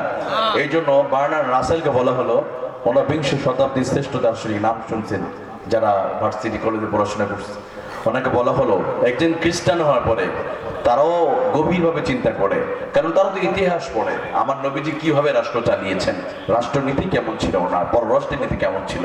ওনাকে বলা হলো, বার্নার্ড রাসেল, পৃথিবী মানুষ তো শান্তি চায়, কিন্তু পৃথিবী মানুষগুলো অশান্তির মধ্যে পড়ে আছে, কি এমন কোন ফর্মুলা তোমার কাছে যদি থাকতে পারে তুমি একটু বলো। বার্নার্ড রাসেল, পৃথিবী মানুষের মধ্যে আবার শান্তি কেন হয়ে যাবে? তিনি বললেন কি জানেন? শাহাদাত আঙ্গুল উঁচু করে বলেছিলেন বার্নার্ড রাসেল খ্রিস্টান হওয়ার পরে, দেখো আজকে সেই সমাজতান্ত্রিকের মধ্যে নয়, গণতন্ত্রের মধ্যে নয়, সোশ্যালিজমের মধ্যে নয়, মানুষের তৈরি করা আইনের ভিতরে নয়, go back to the universal book and prophet Muhammad সাল্লাল্লাহু আলাইহি ওয়াসাল্লাম। পৃথিবীবাসী যদি কোরআন আর রাসূলের আদর্শের দিকে যদি ফিরে আসতে পারে, আমি বার্নার্ড রাসেল কথা দিলাম পৃথিবীতে শান্তি কায়েম হয়ে যাবে। যারা কন্যা সুবহানাল্লাহ। আমার প্রিয় ভাইরা, কিন্তু একদল মানুষ তারা চাইবে না কোরআন প্রতিষ্ঠা হোক, কিন্তু কোরআনকে বাইপাস করে যতই চেষ্টা করা হয়েছে কখনো পারে নাই। প্রথম বিশ্বযুদ্ধ হলো 1919 সালে, 73 লক্ষ মানুষ মারা গেল। এরপরে বড় বড় পৃথিবীর নেতারা বসে বসে চিন্তা করলো পৃথিবীর মানুষকে শান্তি দিতে হবে। এর কিছুদিন পরে দ্বিতীয় বিশ্বযুদ্ধ শুরু হলো 1939 থেকে 45 সাল পর্যন্ত। 1939 থেকে 45 সাল পর্যন্ত দ্বিতীয় বিশ্বযুদ্ধে মানুষ মারা গিয়েছে 1,06,00,000 মানুষ। পৃথিবীতে ভাগ ভাগ হয়ে যায়, অস্ট্রিয়া হাঙ্গেরির মাঝে গ্যাঞ্জাম শুরু হলো। এবার আসেন 1945 সালে জাপানের হিরোশিমায় আমেরিকা হামলা করলো, কোটি কোটি মানবতাকে হত্যা করলো। এত কিছু পরে ওরা আবার বসে সিদ্ধান্ত নিল পৃথিবীর মানুষকে আমাদের শান্তি দিতে হবে। এই জন্য শান্তির জন্য একটা ঘর নির্মাণ করলো, নাম দিয়েছে জাতিসংঘ। কি নাম? জাতিসংঘ। আপনারা বলেন, এই জাতিসংঘ তৈরি করে পৃথিবীর মানুষ করে শান্তি দিতে পেরেছে? অধিকার প্রতিষ্ঠা করতে পেরেছে? পারে নাই। ওরা পারে নাই কারণ জাতিসংঘতে মুসলমানদের জন্য তৈরি করা হয় নাই। মুসলিম দেশগুলোকে খন্ড খন্ড করে নতুন নতুন খ্রিস্টান দেশ জন্ম দেওয়ার জন্য জাতিসংঘ তৈরি হয়েছে। কথা বলেন ঠিক কিনা? আমার প্রিয় ভাই, অথচ সেই জাতিসংঘের কাছে একদল মুনাফিক মুসলমান সেখানে মাথা নত করে পড়ে থাকে। কোরআনুল কারীমের মতো দামি কিতাব আর কনস্টিটিউশন থাকার পরে পৃথিবীর মুসলিম দেশগুলোর দিকে তাকান, সবাই ওই জাতিসংঘের কাছে গিয়া মাথা নত করে পড়ে থাকে। কথা কন ঠিক কিনা? তার মানে বোঝা গেল জাতিসংঘ পারে নাই। আর আমার আল্লাহ বলেন, এত আইন লাগবে না, শুধুমাত্র কোরআনুল কারীমের আইন যদি তোমরা মেনে নাও, আল্লাহ বিধান যদি মেনে নাও, আমি আল্লাহ বলে দিলাম লা খাউফুন আলাইহিম ওয়ালা হুম ইয়াহজানুন। জোরে বলুন আল্লাহু আকবার। কোনো ভয় থাকবে? থাকবে না। কিন্তু ইসলাম প্রতিষ্ঠার জন্য সবচেয়ে বড় বাধা হলো একজন মুনাফিক মুসলমান। কথা কোন ঠিক কিনা? আপনারা বলেন, বদরের যুদ্ধে মুসলিমদের সংখ্যা ছিল কতজন? 300। আর কাফেরদের? আর আজকে আমাদের দেশে 16 কোটি মুসলমান থাকার পরও কোরআন বিজয় অবস্থা আছে না পরাজয় অবস্থায়? আরো যারা বলেন, তার মানে বোঝা গেল সাহাবীদের ঈমান ছিল মজবুত। 313 জন সাহাবী ঈমান ছিল, তারা কোরআনকে বিজয়ী করতে পেরেছে, বিজয়ী হয়ে গেছে। আর আজকে আমরা কোটি কোটি মুসলমান, ঈমানের মধ্যে ভেজাল আছে। আরো জোরে বলেন। এই কোরআন প্রতিষ্ঠার জন্য বাধা হবে একদল মুনাফিক মুসলমান। তারা ঈমানকে বিক্রি করে দিবে, তারাও ঈমানকে বিক্রি করে দিবে। আমাদের দেশে একদল মানুষ আছে, দেখবেন যেভাবে উহুদের যুদ্ধে আব্দুল্লাহ ইবনে উবাই ইবনে সালুল নবীজি উহুদের যুদ্ধের জন্য রওনা দিয়েছে, পেছনের দিক দিয়া ওই আব্দুল্লাহ ইবনে উবাই নামক মুনাফিক ওই টুপিওয়ালা কি করলো, আরো 300 জন সাহাবীদেরকে দিনের পথ থেকে নিয়ে তারা অন্যত্র চলে গিয়েছে। কথা কোন ঠিক কিনা? এখন ওই জাতীয় দালাল টুপিওয়ালা আছে না নাই? কথা কোন না কেন? আছে না? আব্দুল্লাহ ইবনে উবাই ইবনে সালুলের মতো এখনো আছে। তারা কখনো স্বপ্ন দেখে না, তারা সব সময় যদি বড় বড় কোনো চাকরি পাওয়া যায়, সরকার থেকে যদি কোনো কিছু ঘোষণা আসে, বাস তারা খুশি হয়ে যায়। নিজের ঈমানকে বিক্রি করে দেয়, এমন আছে না নাই? কথা কোন ঠিক কিনা?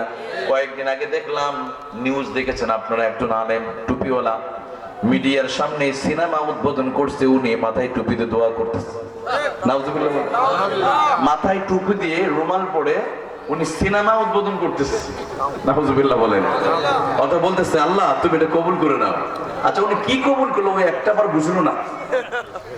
কবুল করবে কত? সিনেমা কবুল হবে? আচ্ছা, উনি কি যে দোয়া পড়লো বা মিলাদ করলো, উনি কত টাকা দিবে? 1000 টাকা? 2000? 2000 টাকার জন্য আপনি ঈমান বিক্রি করে দিচ্ছেন। 2000 টাকার জন্য। নবীজি এটা 1400 বছর আগে বলে, ইয়াবিউদিনাহু বিআরাদিন মিনাদ দুনিয়া। কিয়ামতের আগে একদল মানুষ বের হবে যারা নিজের ঈমানকে নিজের ইমানকে অর্থের জন্য বিক্রি করে দেবে, নাউজুবিল্লাহ।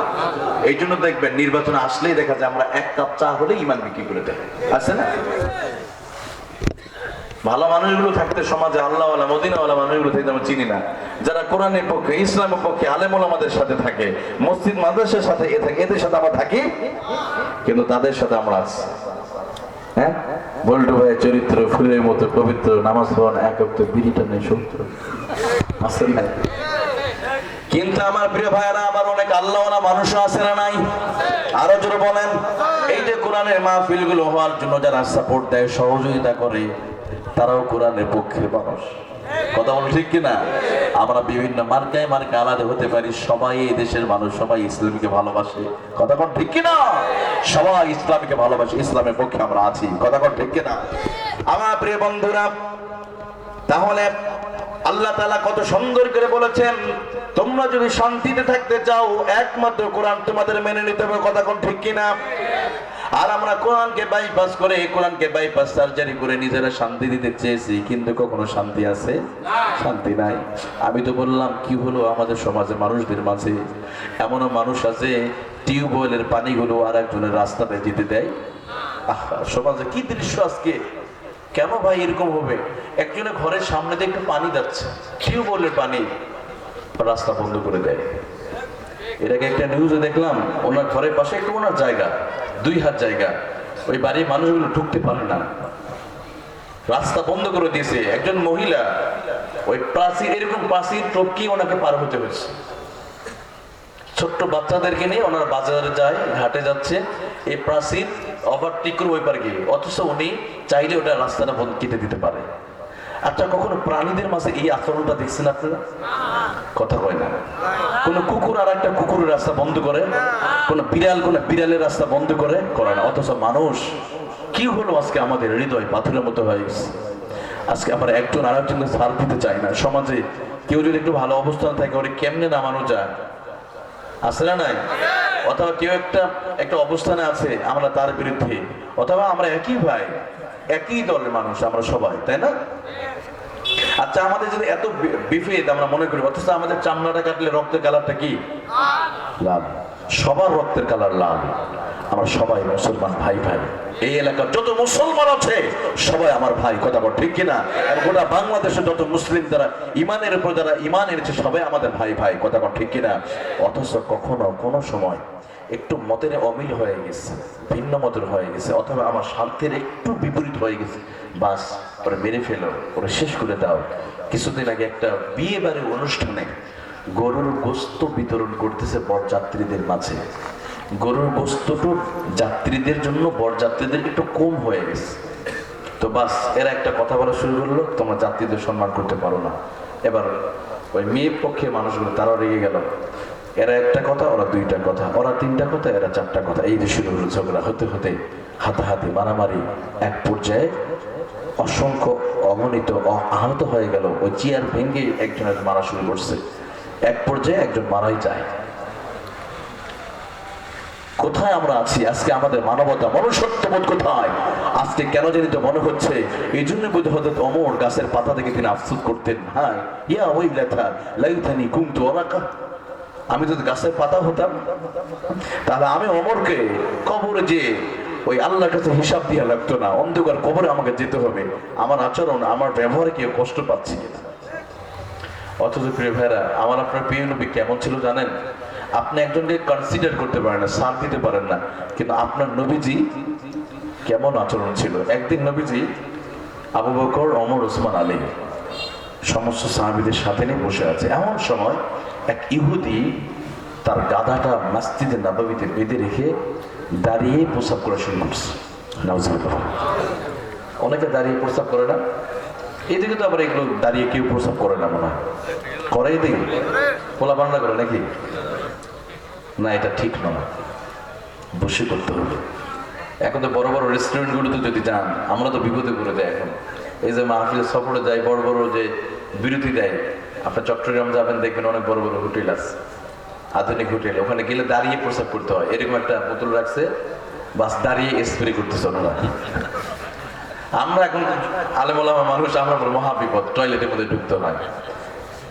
কল্পনা করেন, অথচ বিজ্ঞানও বলছে আমার নবী যে 1400 বছর আগে কেন তিনি প্রস্রাব করতে বসে থেকে, মানুষ যখন দাঁড়িয়ে প্রস্রাব করে এর প্রস্রাবের বেগটা বেড়ে যেতে পারে, এমনকি তার কিডনির সমস্যা হয়ে যেতে পারে।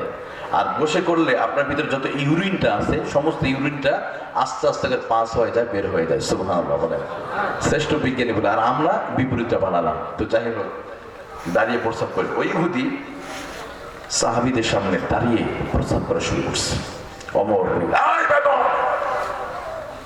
আমরা এখানে ইবাদত করি, আর অমরের সামনে তুমি এইভাবে বেদবি করছো, তুমি নবীজি এখানে আছে আর তুমি দাঁড়িয়ে প্রস্রাব করছো।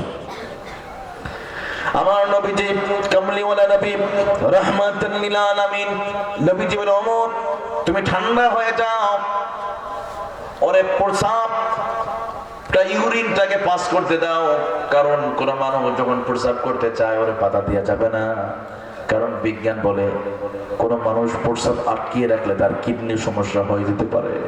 অতএব ওমর তার প্রস্রাব করতে আগে বাধা দিও। এই জন্য দেখবেন আপনার যদি প্রস্রাব লেগে যায় আগে প্রস্রাব করবেন, এরপর নামাজ, আগে প্রস্রাব তারপর নামাজ।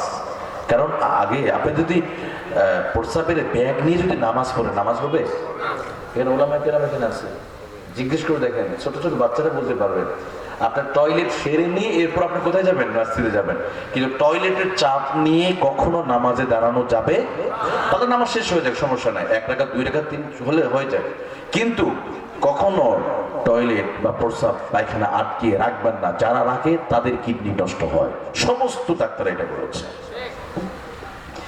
নবীজি বললেন ওমর খবরদার বাধা দিও না, আগে ওরে প্রস্রাব করতে দাও।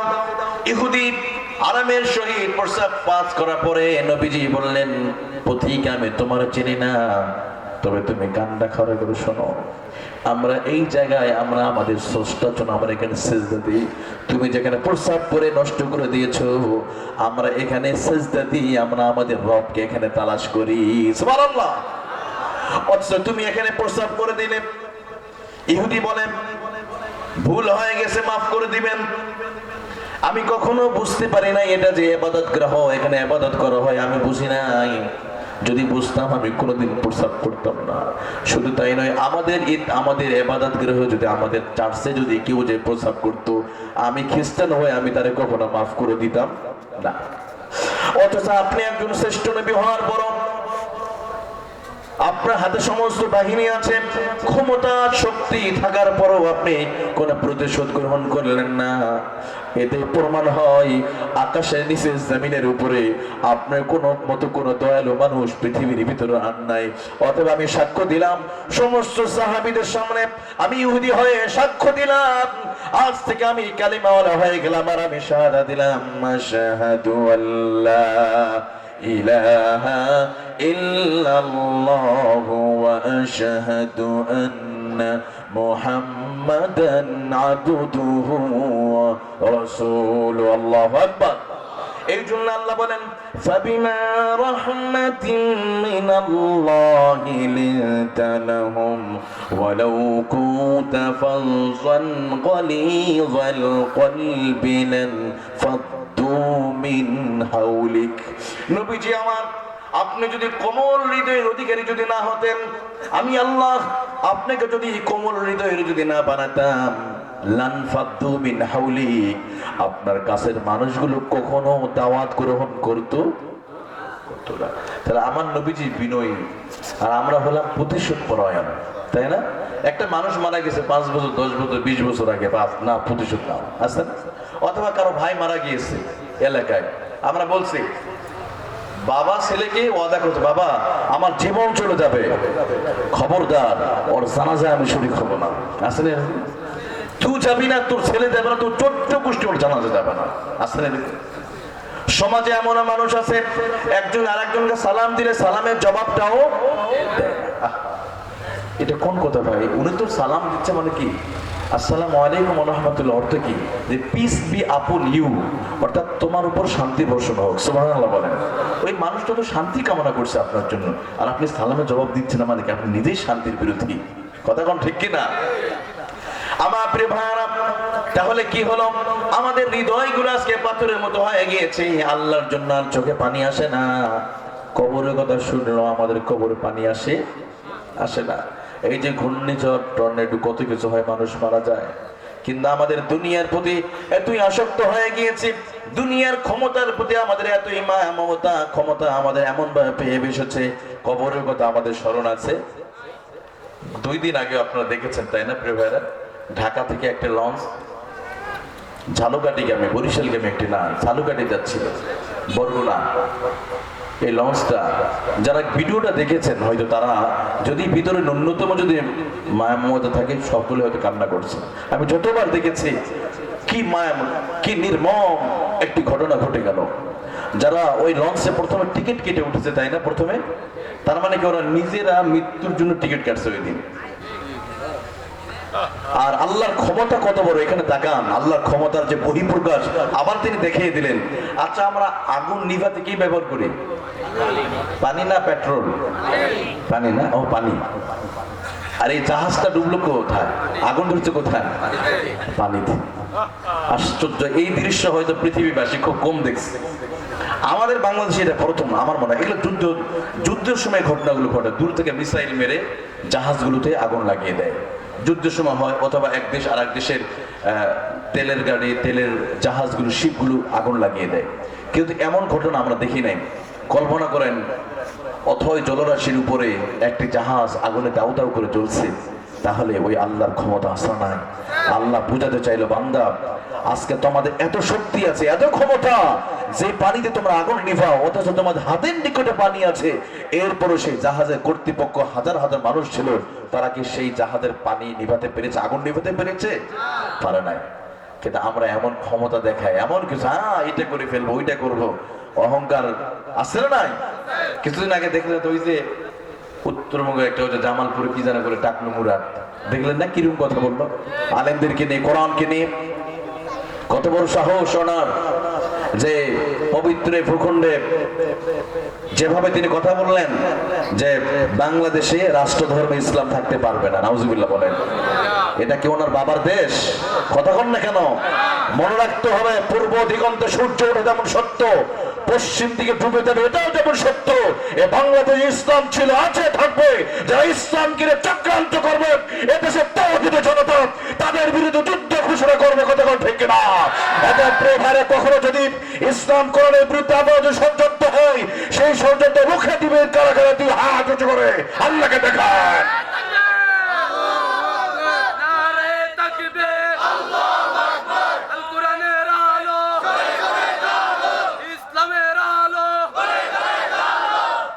আমিন বলেন। আপনাদের কষ্ট হচ্ছে আমার প্রিয় ভাইরা? কষ্ট হচ্ছে? কি হলো যে আজকে আমরা ক্ষমতা, শক্তি, অথচ তাকান এই মাটি। আচ্ছা বলেন তো প্রিয় ভাইরা, মাটির নিচে মানুষ বেশি না মাটির উপরে? সবাই বুঝতে পারেন? এই যে বসে আছে, বেশি দূর নয়, সামান্য একটা আপনাদের ত্রিপল আছে, ত্রিপলের নিচে মাটি। এই মাটির নিচে মানুষ বেশি না উপরে? মাটির নিচে মানুষ বেশি। মাটির উপরে এখন আছে 777,45,93,93,000। এটা 2020 সালের একটা জরিপ, আর বেড়ে গেছে ইতিমধ্যে আরো। আর মাটির নিচে আছে crore crore, million, billion, trillion, zillion, কম্পিউটারও হিসাব ধরবে। আর এই মাটির নিচে আছে নমরুদ, যে নিজের ক্ষমতা বড়াই করেছিল। কথা বল ঠিক কিনা? এই মাটির নিচে আছে ফেরাউন, এই মাটির নিচে আছে সাদ্দাদ, এই মাটির নিচে আছে সোহরাব রুস্তম, এই মাটির নিচে আছে মহাবীর আলেকজান্ডার, এই মাটির নিচে আছে রুজভেল্ট সহ তথাকথিত সেই অহংকার বাচ্চারা। কথা বল ঠিক কিনা আমার প্রিয় ভাইয়েরা? অতএব মাটির নিচে ওরা আছে, আমাদের যাওয়া লাগবে না? কথা কন না কেন? আমরা এখন যারা এখানে আছি, 2071 সাল, 2071 সাল, এই 26শে ডিসেম্বর আমরা থাকবো কেউ নাই। অর্থাৎ আগামী 50 বছর পরে 2071 সাল 26শে, ঠিক এই দিনটায়, এই রাত্রিতে, আজকে হলো 26শে ডিসেম্বর রবিবার, আমি আপনাদেরকে 50 বছর পিছনে নিয়ে যাচ্ছি, সামনে নিয়ে যাচ্ছি।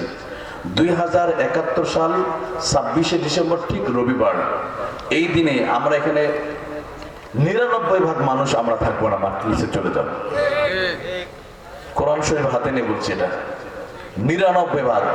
কারণ এখন যে বাচ্চার বয়স 10 বছর, 2071 সাল 26শে ডিসেম্বর রবিবার তার বয়স হয়ে যাবে 60 বছর।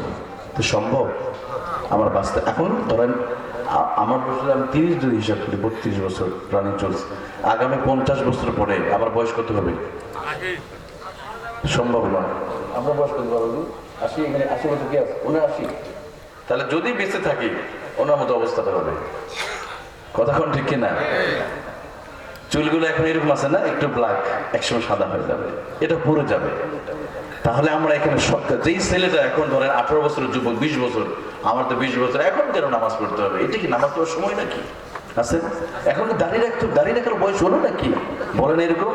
আচ্ছা যুবক, তোমার বয়স এখন 20, আগামী 50 বছর পরে তুমি হয়ে যাবে 70 বছরের বৃদ্ধ।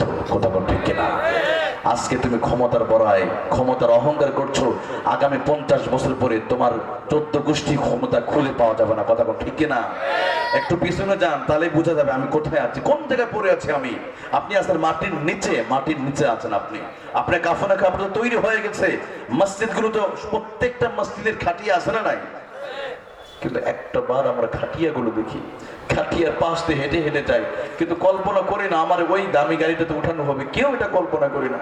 আচ্ছা বলেন তো, কে জানে গতকালকে যে লঞ্চটা চলে যাচ্ছিল বরগুনায়, ছোট্ট সন্তান, মা দেখতেছে সন্তান আগুনে পড়তেছে, সন্তান বলছে মা তুমি না আমাকে আদর কর, তুমি একটু আমার চুমু দাও। আর মা দূর থেকে ক্ষমা চায়, বাবা তোর স্কুলে পড়ার জন্য অনেক পিটিয়েছি, তোর অনেক আঘাত করছি, আমার তুই মাফ করে দে। আল্লাহু আকবার বলেন। এই দৃশ্যটা হয়তো আপনারা দেখেছেন কিনা জানি না। এটা একজন মহিলা যে ঘটনা ঘটছে তার সন্তানের সাথে, তিনি এভাবে ভাষ্য করে দিয়েছেন, তার চোখের সামনে ছোট্ট সন্তান আগুনে পুড়ে ঝলসে গিয়েছে, সন্তান আগুন লেগে যাচ্ছে কিন্তু বের হতে পারতেছে না। সে বলছে মা তুমি আমাকে আদর করো, আজকে কেন তুমি আমাকে বাঁচাচ্ছ না? কারণ ছোট বাচ্চা তো জানে না ওর কেমনি কিভাবে বাঁচাবে। সন্তান বলতেছিল মা তুমি না সকালবেলা একটু নাস্তা না করলে তুমি আমার প্রতি রাগ করো, কত কিছু খাওয়াও, আমি তো বিপদে পড়ে আছি, তুমি কেন সাহায্য করো না? মা জানে সাহায্য করার কোনো ক্ষমতা তার কাছে, এটাই হলো আমাদের ক্ষমতা, এটাই হলো আমাদের শক্তি। তাকিয়ে দেখেছি আমরা। মা আবার বলতেছে বাবা তোমারে অনেকবার পিটিয়েছি, আঘাত দিয়েছি, তুমি আমারে মাফ করে দাও। আরে কত মানুষগুলো ওই লঞ্চের কেবিন ভাড়া নিয়েছিল, যাদের সামর্থ্য ছিল, কেবিন গুলো কত সুন্দর, কত দামি দামি রুম, কেবিনের ভিতরে হয়তো অনেকেই ঘুমিয়েছিল। সবচেয়ে বেশি মানুষ মারা গিয়েছে যারা কেবিনের মধ্যে ছিল, ওরা টের পায় নাই। যারা ছাদের উপর ছিল, নিচে 2 তলা 3 তলা যারা ছিল, তারা আগুন থেকে অনেকে পানিতে ঝাঁপ দিয়ে হয়তো বেঁচে গিয়েছে। কিন্তু রাতের বেলা যারা কেবিনের মধ্যে আরাম আয়েশ করে যারা ঘুমিয়েছিল, ওরা জানে না শেষ রাতে তাদের জীবনের জবানিকা পাত করবে, ওরা কেউ জানে। ওরা যখন দরজা খোলা শুরু করছে, দরজা তো আর খোলা না, দরজার সাইডে আগুনের লেলিহান শিখা, কেন জানি জাহান্নামের ভিতরে আগুনে পুরো ছায়া হয়ে গেছে। আমার প্রিয় ভাইরা, ওরা জানতো না ঠিক আমরাও ঘরের ভিতরে গিয়া রাতের বেলা ঘুমিয়ে পড়েছেন। হইতে পারে রাতের বেলা আপনার মৃত্যু হতে পারে, ঘুম যদি জাগা হয়ে যায় হতে পারে সকাল, আর ঘুমতে যদি না জাগা পান হয়ে যাবে আপনার পরকাল। এটাই আমাদের জীবন। এরপরে কি হলো, আজকে আমাদের হৃদয় বিগলিত হয় না, চোখে পানি আসে না, জাহান্নামের কথা শুনলে চোখে পানি আসে না। নামাজের সাথে কোনো সম্পর্ক নাই, ওজন আমাদের সাথে কোনো সম্পর্ক আছে অনেকের নাই, নামাজ নাই, মসজিদের সামনে দিয়ে হেঁটে যাচ্ছে। অথচ প্রিয় ভাইরা, আপনি না কবরের যাত্রী, কবরে কোনো লাইটের ব্যবস্থা হবে ভাইরা? আচ্ছা এই এলাকায় গোরস্থানে কোনো লাইটিং ব্যবস্থা আছে মনে হয়? কবরে কোনো মোবাইল ইন্টারনেটের ব্যবস্থা কিছু নেই। আহা, কি হবে কবরে? আপনার টয়লেটটা কত সুন্দর করে সাজিয়েছেন তাই না? চাইনা থেকে দামি দামি মার্বেল টাইলস দিয়ে হাই কমোডে টয়লেট করেন, দামি টয়লেট সাজিয়েছেন, ঝাড়বাতি দামি 2 লক্ষ 3 লক্ষ টাকা যেমন সোফায় ঘুমিয়ে থাকেন।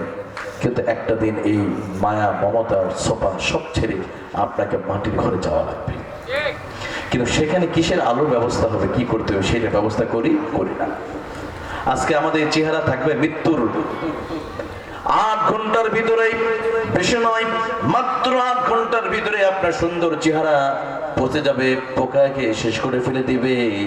মৃত্যুর 8 ঘন্টা পরে হাত পছন্দ ধরে যাবে। মৃত্যুর 9 দিনের মাথায় আপনার চুলগুলো খুলে খুলে পড়ে যাবে। যে চেহারার মধ্যে সকালবেলা উঠে অনেকেই দামি দামি ক্রিম লাগায়, Fair and Lovely, Fair and Handsome, দামি দামি ফেস ওয়াশ লাগায় চেহারাটা সুন্দর করার জন্য, অথচ আমার আল্লাহ তিনিও একটা দামি ক্রিম দিয়েছে, ওই ক্রিমটা ব্যবহার করি। আল্লাহ প্রদত্ত ওই ক্রিম যদি আমরা ব্যবহার করতাম, কবরের ভিতরও শান্তি, দুনিয়া শান্তি, আখিরাতেও শান্তি। কিন্তু কোটি কোটি তরুণ তরুণী যুবক ভাইরা আছে, হাজার হাজার টাকা খরচ করে দামি দামি কসমেটিক মুখে লাগায়, এই মুখের ভিতরে দামি দামি ফেস ওয়াশ লাগায়, কিন্তু আল্লাহ প্রদত্ত ফেস ওয়াশটা লাগায় না চেহারা। কিন্তু এই মুখমণ্ডলটা আপনার পচতে লাগবে মাত্র 9 থেকে 10 ঘন্টা। আর মৃত্যুর 7 দিনের মাথায় শরীরের একটা অংশ থাকবে না, শরীরে কোনো ঘোষ বলতে কিছুই থাকবে না। আচ্ছা, নায়ক মান্না মারা গেছে, তাই না? ওনার কবরে কোনো হাড় হাড্ডি পাওয়া যাবে এখন? সুন্দর চেহারা আর অহংকার আছে? নাই। মাইকেল জ্যাকসন 2009 সাল 23 জুন তিনি মারা গেলেন। 2009 সাল 23 জুন। উনি কারোর সাথে হ্যান্ডশেক করতো না, ওনার জন্য ব্যক্তিগত পারফিউম ইউজ করতেন, নিজস্ব ব্র্যান্ডের। এই ব্র্যান্ডের শ্যাম্পু, আপনার বডি লোশন অন্যরা কেউ ব্যবহার করতে পারবে, শুধুমাত্র মাইকেল জ্যাকসনের জন্য তৈরি করা হতো। দামি দামি ফেস ওয়াশ, চুলে দামি দামি জেল ব্যবহার করতেন। এত কিছু করার পরও মানুষটা মারা গেল। বলেন তো, তার কবরে ওই সুন্দর চেহারাটা আছে? মেকআপ করা চুলগুলো মৃত্যুর 9 দিনের মাথায় সব খেয়ে ফেলে। অথচ প্রিয় ভাইয়েরা, কিন্তু আল্লাহ প্রদত্ত আর একটা ক্রিম আছে, ওই ক্রিমটার নাম বলবো আপনাদেরকে? না, থাকো না, বলো তো। শুনতে রাজি আছেন তো? শুনলে কিন্তু আমল করতে হবে। এটা আপনাদের কষ্ট হচ্ছে নাকি? এই ক্রিমটার জন্য কোনো টাকা লাগবে না, প্রত্যেক ঘরে ঘরে সুবহানাল্লাহ। আমার অনেক বোনেরা মুখের মধ্যে দামি দামি ফেস ওয়াশ দেয়, বিউটি পার্লারে গিয়ে মুখের মধ্যে ময়দা লাগায়, এক চোখের মধ্যে হাজারো জিনিস দেয়, আছে না নাই? এই এলাকার মা বোনেরা কিন্তু এগুলো একদম দেয় না। এদিকে দেয়? ও, এগুলো আছে তো নাকি? মুখের মধ্যে ময়দা লাগাই, আসল চেহারা চেনা যায়। কিন্তু আমার বোন, আপনি লাগান, আমরা নিষেধ করি না। 100 বার আপনি বিউটি পার্লারে যাবেন, সাজুগুজু করবেন, এটা হবে স্বামীর সামনে, কার সামনে? কিন্তু আমাদের দেশে 95% মহিলারা, আমার বোনেরা সাজুগুজু করে মুখে ক্রিম লাগায়, দামি দামি ফেস ওয়াশ লাগায়। এগুলো উদ্দেশ্য হলো হয় বিয়ে বাড়ি অনুষ্ঠান অথবা কক্সবাজারে ঘুরতে গিয়ে। কথা কোন ঠিক কিনা? কিন্তু স্বামীকে খুশি করার জন্য, স্বামীকে একটু ভালোবাসার জন্য কখন এগুলো ব্যবহার করে? দেখবেন ঘরে যখন নতুন মেহমান আসছে, বাস উনি খুব দ্রুত গোসল করে মুখে লাগায়। এগুলো আমাদের এলাকার কথা বলছি, এই এলাকায় আমার অনেক ভালো এগুলো আছে না নাই? আর অনেক পুরুষ, আচ্ছা আপনারা তো স্ত্রী খেদমত করতে চান, তাই না? স্বামী স্ত্রীরা স্বামীর খেদমত পেতে চায়। স্ত্রী খেদমত পেতে চাইলে একটা তাবিজ আমি বলবো, শুনতে রাজি আছেন তো? মনে আছে আপনাদের? একটা তাবিজ। আজকে আমরা অনেকেই স্ত্রী খেদমতের জন্য অনেকে পাগল, বলে হুজুর কি হলো, কিছুদিন আগে বিয়ে করলাম, আমার স্ত্রী আমার কথা শোনো না, বেবিচারে লিপ্ত, পরকীয়ায় লিপ্ত, আমার আর ভালোবাসে? ভালোবাসবে কেমনে? আপনি তারা তো ভালোবাসা শেখাতে পারেন নাই। যদি স্ত্রী ভালোবাসা পেতে চান, স্ত্রী আপনার খেদমত করুক, তাবিজ দেবে একটা। কয়টা? একটা তাবিজ। সেটা হলো, ঘরে ঢুকেই আপনি স্ত্রীর প্রশংসা করবেন। কার প্রশংসা? ঘরে প্রবেশ করে বলবেন, আব্দুর রহমান মা, তোমাকে আজকে একে আকাশে চাঁদের মতো লাগছে। বলেন, ধরে নিলাম সে সুন্দর নয়, আপনি স্ত্রী কালো অথবা সুন্দর নয়, বলেন, পাম দিতে থাকেন। হঠাৎ নতুন একটা 3 পিস কিনে আনেন, আপনার সামর্থ্য অনুযায়ী কক্সবাজার থেকে একটা ফুল নিয়ে আসেন, একটা শামুক কিনে আনলেন। এই আব্দুর রহমান, এটা তো আব্দুর রহমান মা, তোমার এটা গিফট করলাম, দিয়ে দেন না, দেখে খুশি হবে। বলেন, ধরেন আপনি স্ত্রীর দাঁতগুলো খুব একটা সুন্দর নয়, একটু বাঁকা বাঁকা দাঁত, কয়েকটা দাঁত পুরোই গেছে, এরপর বলেন, তোমার দাঁত এত সুন্দর, কেন যেন হীরামণি মুক্তা তোমার কাছে হার মেনে যাবে। কতক্ষণ ঠিক কিনা? বলেন। দেখেন, আমার মা বোনেরা না অনেক হৃদয় কোমল, ওনারা অনেক ভালো মানুষ, অল্পতে হৃদয় নরম হয়ে যায়, স্বামীর প্রতি ভালোবাসা এসে যায়। অথচ আজকে এই কক্সবাজার কেন, গোটা বাংলাদেশের যুবকরা স্ত্রী প্রশংসা করতে চায় না, করতে চায় পাশের বাড়ির ভাবি। কথা কয় না? না, এই এলাকায় আবার তো নাই, ভাবিটা বিয়ে আবার নাই, আছে এদিকে অনেকে আছে। দেখবেন নিজের ঘরে বিরিয়ানি ভাত, কি আছে, কাচ্চি বিরিয়ানি রেখে ওনার নজর পান্তার দিকে। কোথায়? নিজের ঘরে সুন্দরী বউ, সুন্দরী রমণী, অনেক ভালো, সুন্দরী না হলেও কালো চেয়ারের হলেও কিন্তু তার চরিত্র ভালো, কখনো রাস্তায় বের হয় না, পুরুষের সাথে কথা দেয় না, কারোর সাথে মিস কল দেয় এগুলো দেয় না, মোবাইল নাম্বারও নাই। মেয়েটা ধলা নয় কিন্তু মেয়েটা কালা হলেও তার চরিত্র ভালো। সুবহানাল্লাহ। আমার প্রিয় ভাইয়েরা, সুন্দরী হলেই যদি ভালো হতো তাহলে নায়িকা পরিমণি সবচেয়ে ভালো মানুষ, তাই না? যার ঘরের ভিতরে মদের ফ্যাক্টরি, অসংখ্য পুরুষের সাথে সম্পর্ক, ওর চেহারা সুন্দর হতে পারে কিন্তু চরিত্র ভালো নয়। অথচ আমার অনেক বোনেরা আছে, কালা হতে পারে, চেহারা সুন্দর নয়, খাটো হতে পারে, বেটে হতে পারে, কিন্তু তাহাজ্জুদের নামাজ পড়ে। আহারে, সকালবেলা ঘুম থেকে উঠে ছোট্ট বাচ্চাটা রেখে ফজরের নামাজের আগে তাহাজ্জুদের নামাজ পড়ে। অনেক বোনেরা আছে, স্বামী যৌতুকের জন্য নির্যাতন করে, এরপরে কষ্ট সহ্য করে নেওয়া সংসার করে। আছে না? এদিকে তো আবার যৌতুক নাই। কক্সবাজার এলাকার মানুষ তো অনেক ধনী, আপনারা তো অনেক ধনী এলাকার মানুষ। যৌতুক নিতে হবে কেন? যৌতুক হালাল না হারাম? একটু আস্তে বলে, নহিরা শুনতে পাবে। হালাল না হারাম? কিন্তু হারাম নিতে লাগে আরাম। শুনে রাখেন, যারা যৌতুক নিবে কোনোদিন সংসারে কোনোদিন কি হবে, বরকত আসবে। এই যে দেখেন, এখানে একটা বিষয় বলে এর সাথে আমি বলে দিই। আমরা অনেকে বলি, হুজুর আপনারা দোয়া করেন, আমরা হাদিয়াও দেই, কিন্তু দোয়া কবুল হয় না কেন? আছে না নাই? বন্ধু, দোয়া কবুল হবে কেমনে? এক হাতে সুদের দেনা পাওনা, এক হাতে রব্বানা যালামনা, অন্য হাতে সুদের দেনা পাওনা, দোয়া কবুল হবে? এক হাতে রব্বানা যালামনা, অন্য হাতে যৌতুকের মোটরসাইকেল, দোয়া কবুল হবে? এক হাতে রব্বানা যালামনা, অন্য হাতে আপনি মাদকের বিজনেস করেন, ব্যবসা করেন, ইয়াবা ট্যাবলেটের ব্যবসা আছে না নাই? এগুলো কক্সবাজারে একদম নাই। আছে? আহারে, অনেকে আছে মদ খায় না, ইয়াবা খায় না, কিন্তু ব্যবসা করে, এমনও বুজুর্গ আছে না নাই? আমার প্রিয় ভাই, আল্লাহর কসম করে বলে যায়, যারা হারাম ব্যবসার সাথে লেগে আছে, আল্লাহর কসম করে বলি, জান্নাতের সুঘ্রাণ তারা পাবে না। লা ইয়াদখুলুল জান্নাতা গুযিয়া বিল হারাম। যেই জায়গা হারাম রক্ত দিয়ে তৈরি হবে, ওটা জান্নাতে যাবে? যাবে না। প্রিয় ভাইরা, প্রয়োজন হলে রিকশা চালিয়ে খাবো, ভ্যান চালিয়ে খাবো, এরপর আমরা মাদকতা করব। প্রতি বছর এই টেকনাফ থেকে তেতুলিয়া, রূপসা থেকে পাটুরিয়া, সুন্দরবন থেকে বান্দরবন, গোটা বাংলাদেশে 20,000 কোটি টাকা মাদক দ্রব্য সাপ্লাই হয়। কত টাকা? আমাদের দেশে পর্দা সেতুটা ফার্স্ট টাইম বাজার ছিল 20,000 কোটি, এরপর যাই বেড়ে গেছে বিভিন্ন প্রজেক্টের কারণে। তার মানে বোঝা গেল, ঢাকা ইউনিভার্সিটির একজন টিচার, ওনার ডক্টর হাফিজুর রহমান, উনি ওনার গবেষণায় বের করছে আরো বেশি টাকা। প্রতি বছর 20,000 কোটি টাকার মাদক দ্রব্য সাপ্লাই হয়। উনি বলছেন যে বাংলাদেশের যুবকরা যদি এক বছর যদি প্রমিস করে আমরা 2021 সালে মদ, গাঁজা, ইয়াবা, বাবা, ফেন্সিডিল খাবো না, তাহলে প্রতি বছর বাংলাদেশের মুসলমানরা 20,000 কোটি টাকা তারা সেভ করতে পারবে। কথা বল ঠিক না? প্রতি বছর একটা করে পদ্মা সেতু নির্মাণ করতে পারবে যদি তারা মাদকের ব্যবসা বন্ধ করে দেয়। কথা বল ঠিক না? 20,000 কোটি টাকা বেঁচে যাবে। আর মদ যারা খাবে, গাঁজা যারা খাবে, ইয়াবা যারা খাবে, তাদের চেহারা পরিবর্তন হয়ে যাবে। খলিফা মারওয়ানের সময় একটা ঘটনা, এখন যেহেতু সময় কম আমি ওটা বলবো না, সময় কম, ছোট্ট একটু ঘটনা। খলিফা মারওয়ানের সময় ঘটনা 669 হিজরিতে ঘটনা ঘটছিল, শুনবেন আপনারা? ছোট্ট অনেক বড় ঘটনা, এটা বাস্তব ঘটনা ঘটছিল ওনার সময়। তো এক যুবক এসে বলল, খলিফা মারওয়ান, হে আমিরুল মুমিনিন, ফাহল মিন তাওবাতি, আল্লাহ কি আমার তওবা কবুল করবে? আমি অনেক বড় গুনাহগার, আমি অনেক বড় পাপী। মারওয়ান বলল, কেন, তুমি কি পাপ করেছো? তুমি কি এত বড় অপরাধ করেছো? আল্লাহ তোমার তওবা কবুল করবে।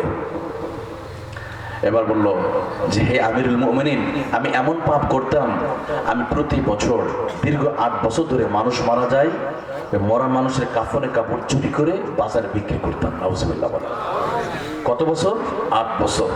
এবার সে তওবা করতে এসেছে, আমি আর কোনোদিন এই কাফনে কাপড়ের বিজনেস করব না, আপনি আমার একটু দোয়া করে দেন, আমি আর এই কাজ করব না। এবার আমিরুল মুমিনিন খলিফা মারওয়ানের চিন্তা হলো, কি কারণে হঠাৎ তুমি এই ব্যবসা ছেড়ে দিবে, ওরা তুমি এই পেশা কেন ছেড়ে দিতে চাও? এবার যুবক তার কাহিনী, বাস্তব কাহিনী বলতেছে। খলিফা মারওয়ানকে বলে, হুজুর, দীর্ঘ 8টি বছর ধরে আমি মানুষ যখন মারা যায় রাতের বেলা কাফনে কাপড়টা লাশ থেকে বের করে নিয়ে বাজারে বিক্রি করে দেই। কত বছর? হঠাৎ একদিন একটা মানুষ মারা গেল পাহাড়িয়া ময়দানে, আমি জানাজা পড়লাম, জানাজায় গিয়ে হাজির হলাম, আর দেখলাম মানুষের কোন জায়গায় তার দাফন দেওয়া হবে। সেইভাবে লক্ষ্য করলাম, সবাই যখন চলে গিয়েছে, গভীর রজনীতে মানুষ যখন ঘুমিয়ে পড়েছে, এবার ওই কবরস্থানে চলে গেলাম। নামাজতু কবরান লাইলাতান, নামাজতু কবরান লাইলাতান, রাতের বেলা আমি কবরের কাছে চলে গেলাম। এবার কবরের মাটি যখন আমি আস্তে করে সরাবো, উদ্দেশ্য হলো কাফনা কাপড়টা চুরি করার। আস্তে করে মাটিগুলো আমি সরিয়েছি। এবার মাটিগুলো যখন সরালাম, রাআইতু সাহিবাহা ক্বাদ কিব্বালাল খিনজির, আমি যখন মাটিগুলো সরাই দিলাম, এবার আমার চোখে পড়ে গেল সর্বনাশ। যেই মানুষটা আমি দাফন করলাম, ওই মানুষটার চেহারা কেন জানি শুয়ারের চেহারায় পরিবর্তন হয়ে গেছে। নাউজুবিল্লাহ। অথচ সকালবেলা মানুষটা জানাজা নিজে পড়লাম, আমিও দাফন করলাম, নিজেও জানাজার শরীক হলাম, তখন মানুষের মতো আকৃতি ছিল। নাওয়াজতু কবরান লাইলাতান, রাতের বেলায় যখন কবরে দাফন করা হলো, কবর যখন খুললাম, এবার কাফনের কাপড় টান দিব, দেওয়ার সাথে সাথে দেখি রাআইতু অর্থ হলো দেখা, রাআয়ারা অর্থ কি দেখা, রাআইতু সাহিবাহা ক্বাদ কিব্বালাল খিনজির, আমি দেখলাম ওই মানুষটা কালো শুয়ারের চেহারায় জিনজির দিয়ে বাঁধা আছে। নাউজুবিল্লাহ। এবার আমি সেন্সলেস হয়ে পড়ে গেলাম, জ্ঞান হারিয়ে ফেললাম। এমন ভয়ঙ্কর দৃশ্য দেখার আমি প্রস্তুত ছিলাম না, কোনদিন এমন দৃশ্য আমার চোখে পড়ে নাই। কিন্তু আজকে হঠাৎ মানুষের চেহারা শুয়ারের চেহারা পরিণত হয়ে গেছে। আমিরুল মুমিনিন আমার জ্ঞান হারিয়ে পড়েছে।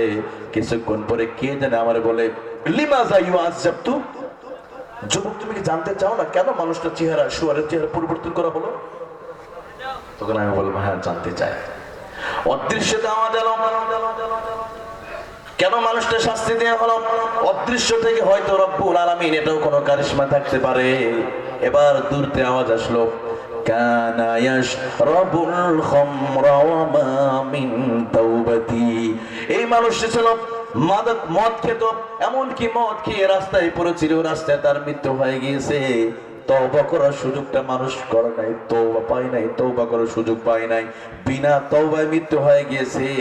মদ পান করা তার অভ্যাসটা ছিল, যার কারণে আল্লাহ রাব্বুল আলামিন কবরে মানুষের চেহারা বিকৃতি করে দিয়া শুয়ারের চেহারায় আমার আল্লাহ পরিবর্তন করে দিয়েছেন। নাউজুবিল্লাহ। কেন ইশরাবুল খামরা ওয়া মা মিন তাওবা, যারা এটা খাবে, যারা ব্যবসা করবে, জড়িত থাকবে, সবারই শাস্তি আছে না। তবে হ্যাঁ, আর একটা সুসংবাদ, যারা ইয়াবার ব্যবসা করছেন তাদের জন্য সুসংবাদ আছে না নাই? শুনতে রাজি আছেন তো? স্বয়ং আল্লাহ দিয়েছে। কে দিয়েছে? যারা ইয়াবার ব্যবসা করে, ফিনসিডিলের ব্যবসা, নতুন আরেকটা এলএসডি, যত মদের ব্যবসা যারা করে তাদের জন্য সুসংবাদ স্বয়ং আমার আল্লাহ কোরআনুল কারীমে দিয়েছে। আলহামদুলিল্লাহ বলেন। রাজি আছেন তো? সূরাতুল ফুরকানের 71 নম্বর আয়াতে আমার আল্লাহ বলেন, ওয়ায়ুবাদদিলুল্লাহু মিন সাইয়্যাতিহিম হাসানাত ওয়া কানাল্লাহু গফুরুর রাহিমা। আল্লাহু আকবার। যারা অপরাধ করার পরে যদি তওবা করে, যদি ফিরে আসে আর বলে, রব্বুল আলামিন আমি 10 বছর ইয়াবা ব্যবসা করেছি, 10 বছর আমি মদের ব্যবসা করেছি, 10 বছর আমি জিনা করেছি, খারাপ কাজ করেছি, আমি আর এখন করব না। শুধু এতটুকু বলবে, আমি 10 বছর ফেন্সিডিল খেয়েছি, 10 বছর মদ খেয়েছি, 10 বছর আফিম খেয়েছি, 10 বছর হিরোইন খেয়েছি, আল্লাহ আমি আর খাবো না। আল্লাহ বলে, বান্দা তোর 10 বছরের গুনাহ আমি আল্লাহ নেকি দিয়ে পরিবর্তন করে দিব।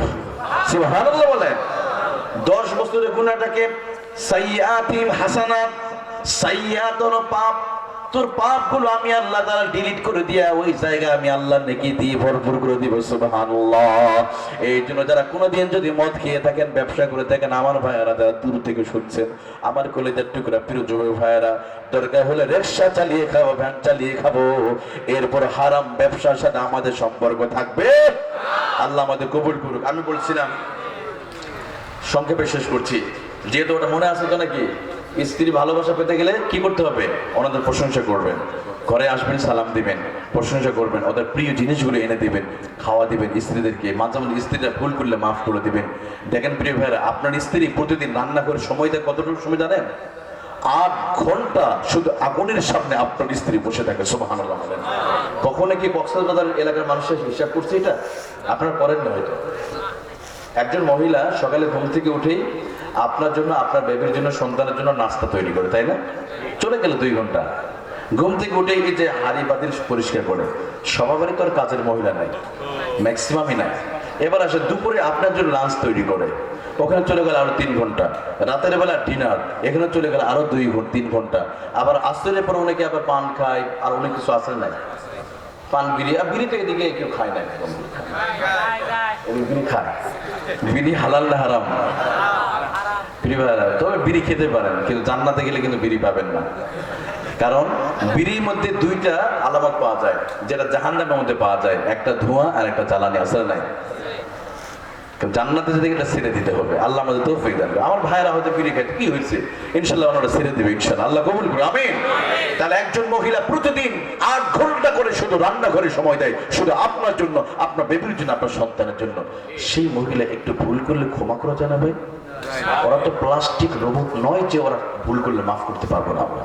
ওরা তো ভুল করবে। ধরেন আপনার স্ত্রী একটা কাঁচের গ্লাস পড়ে গেল, হাত থেকে শাসকে পড়ে গেছে, তো শাশুড়িরা, জামাইরা বলবে, কি ব্যাপার, তোমার মা কি একটা গ্লাস পরিষ্কার করা শেখায় না তোমারে? বা শুধু কেন জানি শুধু ভুল ধরা নিয়ে বসে থাকে না, ওরা তো মানুষ, আপনার মেয়ের মতো। আপনার মেয়ে তো আরেকজনের বাড়িতে গেছে, তাই না? ক্ষমা করে দিবেন, ভুল হতে পারে। আর স্বামীরাও আর স্ত্রীরা মনে রাখবেন, আপনার স্বামী পরিশ্রম করে ঘরে আসতেছে, প্রথমে ঘরে ঢুকেই আপনার স্বামীর সালাম দেবেন। দেখেন, আমি আল্লাহর কসম করে বললাম, যদি যেই ঘরে স্ত্রী প্রথমে স্বামীকে সালাম দেয়, স্বামী তার স্ত্রীকে সালাম দেয়, ওই ঘরের মধ্যে কখনো অশান্তি থাকতে পারে? কোন ঘরের মধ্যে এখন আর সালাম নাই, ঘরে ঢুকে অবজেকশন, স্ত্রী বলে, কি ব্যাপার, তুমি আমার এই পান নিয়ে আসলে কেন? আছেন, অথবা আমার কেন আমার ফেস ওয়াশটা নিয়ে আসো, অর্থাৎ উনি অবজেকশন দিয়ে শুরু করে। আচ্ছা, এটা পরে বলেন, মানুষটা আসলো, একটু কথা শোনেন, একটু মুচকি হাসি দেন। দেখেন আমার বোনেরা অনেকেই দেখবেন কত ইবাদতের জন্য চেষ্টা করে, কিন্তু সহজ একটা ইবাদত আছে, 1 সেকেন্ডে 100 টাকার নামাজ পড়ার সওয়াব। সুবহানাল্লাহ। যদি কেউ তার স্ত্রী, স্বামী বাজার থেকে আসলো, যা কিছু এনেছে, এতে স্ত্রী সন্তুষ্ট হয়ে স্বামীর চেহারার দিকে তাকিয়ে যদি একবার যদি মুচকি হাসতে পারে, 100 টাকার নফল নামাজ পড়া সব আল্লাহ দিয়ে দিবে। আবার কোন পুরুষ অন্য মেয়ে দিয়ে তাকায় হাসলে কিন্তু হবে না, নাকি? যুবকরা তো একটা খুব উস্তাদ এই দিকে, অন্য মেয়েদের, নিজের বিবাহিত স্ত্রী হওয়া লাগবে। আবার কোন পুরুষ নিজের স্ত্রীর দিকে তাকিয়ে হাসবে, যতবার তাকাবে ততবার গুনাহ মাফ হবে, আল্লাহ তাআলা নেকি দিয়ে দেবে, সুবহানাল্লাহ। স্ত্রী হাত এইভাবে হাত ধরবেন, দেখেন এইভাবে হাত ধরবেন, যতক্ষণ ধরে রাখবেন ততক্ষণ সওয়াব আছে না নাই? কিন্তু এই ধরাটা যদি একটু অবৈধ হয়, অন্যর হাত হয়, তাহলে যতক্ষণ ধরবেন ততক্ষণ কাবীরা গুনাহ আছে না নাই? ফালাইনান জিনাহুমান নাযার ওয়াল উযুনান জিনাহুমাল ইসতিমা ওয়াল ইয়াদা জিনাহাল বাতশ। হাতের জিনা হাত দিয়ে অবৈধ কাউরে ধরা। আর এটা মনে রাখেন যুবক, আজকে তুমি কক্সবাজারে সি বিচে গিয়ে একটা মেয়ের হয়তো তুমি হাত ধরলে, কিন্তু এই হাতটাও পছন্দ করতে সময় লাগবে। এইতে শুধু 16, 17, 18, আমার 16 তারিখের প্রোগ্রাম ছিল চকরিয়া, 17 তারিখে পেকুয়া, এই কাছাকাছি ছিল। এর মাঝে আমি শুনলাম প্রায় 10 থেকে 20টা গাড়ি অ্যাক্সিডেন্ট করে ইতিমধ্যে 7-8 জন মারা গেছে। হয়তো তারা সি বিচে ঘুরতে এসেছিল, অথবা কক্সবাজারের সুন্দর এই দৃশ্য দেখার জন্য এসেছে, কিন্তু তার লাশ হয়ে ফিরে গেছে, তাই না পরিবার? এই জন্য আমাদের বাদ দিতে। আর সাথে সাথে দামি ফেস ওয়াশ কথা বললাম, সেই দামি ফেস ওয়াশটা হলো অজুর পানি। সুবহানাল্লাহ বলেন, কি পানি? দেখেন এই জায়গায় বাবাজিরা আছে, অনেক হুজুররা আছে, ওলামায়ে কেরাম, 30 বছর, 40, 50, 60 বছর বয়স হয়েছে, উনি তাহাজ্জুদে নামাজ পড়ে। দেখেন চেহারার মধ্যে নূর আছে না হুজুরদের? মাদ্রাসা ছাত্ররা নামাজ পড়ে, কালো হোক জায়গুন হোক, সবার চেহারাটা একরকম নূর আছে না নাই? কারণ আমাদের ছাত্ররা শেষ বেলায় তাহাজ্জুদ পড়ে, কোরআন তেলাওয়াত করে, সকাল শুরু করে কোরআন তেলাওয়াতের মধ্যে দিয়ে, এই জন্য চেহারার মধ্যে নূর ঝুমকা। আর অথচ এখনকার 18 বছর যুবক ছেলে পেলে দেখবেন চেহারার মধ্যে বরুণে ভরে গেছে। কেন? এত পরিমাণ চোখের গুনাহ হয়ে গেছে। মোবাইল, স্মার্টফোন, অশ্লীল নাটক আর ন্যাংটা সিনেমা দেখতে দেখতে নিজেদের যৌবন, নিজেদের শরীরকে নিজেদের হাতে নিজেরা ধ্বংস করছে। আতারা নাই এটা কক্সবাজার, এগুলো আবার নাই একবারে। অশ্লীল সিনেমা, গান আছে না নাই? প্রথম আলো রিপোর্ট, বাংলাদেশে শতকরা 100 জন যুবকের ভিতরে 60 জন যুবক নিজেদের যৌবনকে ধ্বংস করছে নিজেদের হাতেই। সেই সাথে এরা আগামী দিন ভবিষ্যতে নিজেদের সন্তান জন্ম দিতেও ব্যর্থ হবে। নাউজুবিল্লাহ। আজকে ইহুদিরা বাতাসে বাতাসে অনলাইন গান এগুলো ছেড়ে দিয়েছে। আজকে আমার যুবকরা অনেকে আছে মোবাইলে মেগাবাইট তোলে, আছেন? মেগাবাইট তুলে খারাপ সিনেমা দেখলে কোনো সওয়াব আছে ভাই? এই তো যুবক ভাই, কোনো নেকি হবে? কিন্তু তুমি তোমার মেগাবাইটের টাকা দিয়ে তুমি তোমার মাকে শীতের সময় একটা আপেল, একটা বেদনা, একটা কমলা যদি খাওয়াতে পারো, তোমার একটা কমলা তোমার কপাল খুলে দিবে। সুবহানাল্লাহ বলেন। আপনার 2 GB মেগাবাইটের মেয়াদ 3 দিন, 7 GB 50 GB মেগাবাইটের মেয়াদ 15 দিন। কিন্তু তুমি ওই 57 টাকা দিয়ে একটা আপেল, একটা বেদনা এনে পরিষ্কার করে বলে, মা তুমি না অনেক কষ্ট করছো না, তোমার শরীরের চামড়া ঢিল হয়ে গেছে, তোমার চুলগুলো পেকে গেছে, মা তুমি এই আপেলটা খাও। বাবা তোমার দাড়ি পেকে গেছে, তুমি আমাদের ভবিষ্যতের কথা চিন্তা করে প্রতিদিন সকালে এক প্লেট পান্তা আর একটা মরিচ খেয়ে তুমি মাঠে গিয়ে কাজ করেছো আমাদের জন্য। বাবা তোমার দাড়ি পেকে গেছে, বাবা তুমি এই আপেলটা খাও। আল্লাহর কসম করে বলি, ওই বাবা এই বয়স্ক মানুষগুলো ওই আপেল আর বেদনা পেয়ে প্রথমে চোখের পানি ছেড়ে দেবে, বাবা তুই না এসএসসি পরীক্ষা দিবি, তোর না সামনে এক্সাম আছে, বাবা তুই খা, তুই ভালো থাক, তুই সুস্থ থাক, সুবহানাল্লাহ বলেন। আর ওই মা সন্তান যখন মায়ের মুখের সামনে যখন আপেল আর বেদনা তুলে দিবে, মা এতটা খুশি হয়ে যাবে, ওই চোখের পানি জমিনে পড়ার আগে আমার আল্লাহ সে আজমে চলে যায়। অথচ আজকে যুবকরা বান্ধবীদের নিয়ে বিভিন্ন পার্কে সি বিচে বান্ধবীদের ফুচকা খাওয়ায়, কাচ্চি বিরিয়ানি খাওয়ায়, অথচ মারে কোনোদিন হোটেলে নিয়ে খাওয়াইছে? অথচ প্রত্যেকটা সন্তান তার জীবনের খাওয়া শুরু করছে মায়ের স্তন নামে হোটেলে। আমাদের সবার রেস্টুরেন্ট ছিল মায়ের 2টা স্তন। কয়টা স্তন? এটা সবার হোটেল ছিল, সবার। প্রতিদিন 300 গ্রাম দুধ পান করছেন আপনি, আল্লাহু আকবার। কত গ্রাম দুধ? 300 গ্রাম। 2 দিনে কত? 3 দিনে, 1 সপ্তাহ, 2 সপ্তাহ, 1 মাস, 2 মাস, 1 বছর, 2 বছর, হিসাব করা যায় প্রিয় ভাইরা। অথচ বান্ধবীরে খাওয়ান, কিন্তু মাকে একটা আপেল খাওয়াতে পারলেন না। মোবাইলে হাজার হাজার টাকা খরচ করে মেগাবাইট তুলতে পারেন, কিন্তু মাকে একটা বেদনা আপেল খাওয়াতে পারেন নাই। আমার প্রিয় ভাইরা, যুবকদের আমি বলে যাই, জানি না আগামী দিন দেখা হবে কি জানি না, আমি বলে যাচ্ছি যুবক ভাইরা, এই 1 সপ্তাহ বা 1 মাসের জন্য আমরা মেগাবাইট তুলবো না। এই টাকা দিয়ে মাকে বাবাকে আমি সমর্থন, যা হোক না 20 টাকা একটা আপেল হবে, একটা কমলা হবে, খাওয়াবো তো ইনশাল্লাহ। আল্লাহ আমার তৌফিক দান করুক। আর যুবকদের বলে যায়, যুবক প্রিয় ভাইরা, Fair and Lovely, Fair and Handsome দরকার নাই। এই যে আমাদের মাদ্রাসা হুজুররা কোনোদিন এগুলো নামই শোনে না, জিজ্ঞেস করে দেখেন, ওর চেহারার মধ্যে নূর আছে, কারণ ওনার উজুর পানি মুখে দেয়। সুবহানাল্লাহ বলেন। নবীজি বলেছেন, তাবলুগুল হালিয়াতা মিনাল মুমিন, বালাগা ইয়াবলুগু, পৌঁছানো, তাই না, পৌঁছে যায়। অর্থাৎ অজুর পানিটা যত জায়গায় যাবে তত জায়গায় আলোকিত করে দেয় কে? দুনিয়া তো চেহারা নূর আসবে, কবরও নূর থাকবে, আখিরাতেও নূর থাকবে। আল্লাহ আমাদের সবাই তৌফিক দান করুক। আমরা সকলে নামাজ পড়ব, ফজরের নামাজে হাজির হব। দেখেন ফজরে যারা উঠতে পারেন না, প্রতিদিন কিন্তু বাকিরা ঠিকই সকালবেলা উঠে যায়, তাই না? ঠিক রাত 3টার দিকে দেখবেন মোরগ ডাকে, কুকরু কুক বলে ডাক দেয়। আল্লাহ বলি, বান্দা মোরগ এলে কুকরু কুক বলে না, এরা বলে আল্লাহু আল্লাহু। ফরমান কোরআনের আয়াত, ওয়া ইম মিন শাইইন ইল্লা ইউসাব্বিহু বিহামদিহি ওয়ালাকিন লা তাফকাহুনা তাসবিহাহুম। এমন কোন প্রাণী নাই যে প্রাণীটা আল্লাহ জিকির করে না। সুবহানাল্লাহ। আল্লাহ অন্য আয়াতে বলেন, সাব্বাহা লিল্লাহি মা ফিস সামাওয়াতি ওয়া মা ফিল আরদ। আল্লাহ বলেন, আকাশে জমিনে যত প্রাণী আছে, যা কিছু আছে, সবকিছু সাব্বাহ ইউসাব্বিহু ওয়া তাসবিহ জিকির করে কার? তাহলে গভীর রজনীতে মোরগগুলো কুকরু কুক বলে না, ওই মোরগগুলো বলে আল্লাহু আল্লাহু, ওরা আল্লাহকে ডাকে। তাহলে রাত 3টার দিকে 4টার দিকে আপনি, আপনার ভাই বিদেশ থেকে কম্বল পাঠিয়েছে, দামি কম্বল নিয়ে ঘুমিয়ে আছেন, অথচ এলাকার পাখিগুলো উঠে কিচির মিচির করা শুরু করছে। ওরা আপনার ঘুমের আগে উঠে আল্লাহকে ডাকে, আর আপনি তখনও ঘুমিয়ে থাকেন। ভাই, এটা কিভাবে সম্ভব?